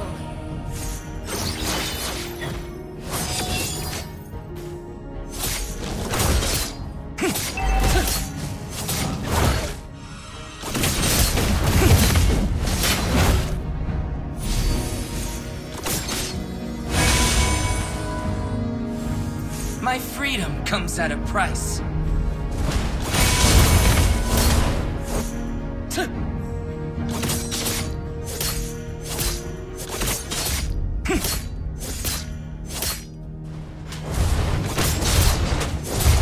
Cold weapons have nothing fancy, but they always work. Ally has been slain.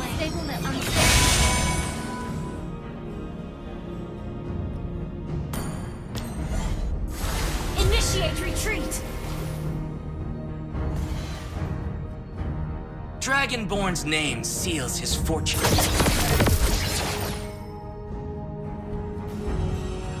Request backup!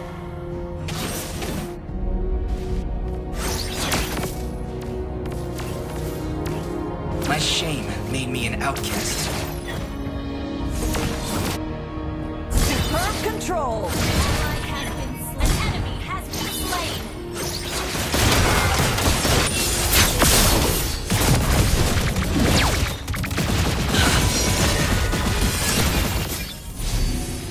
Ally has been slain.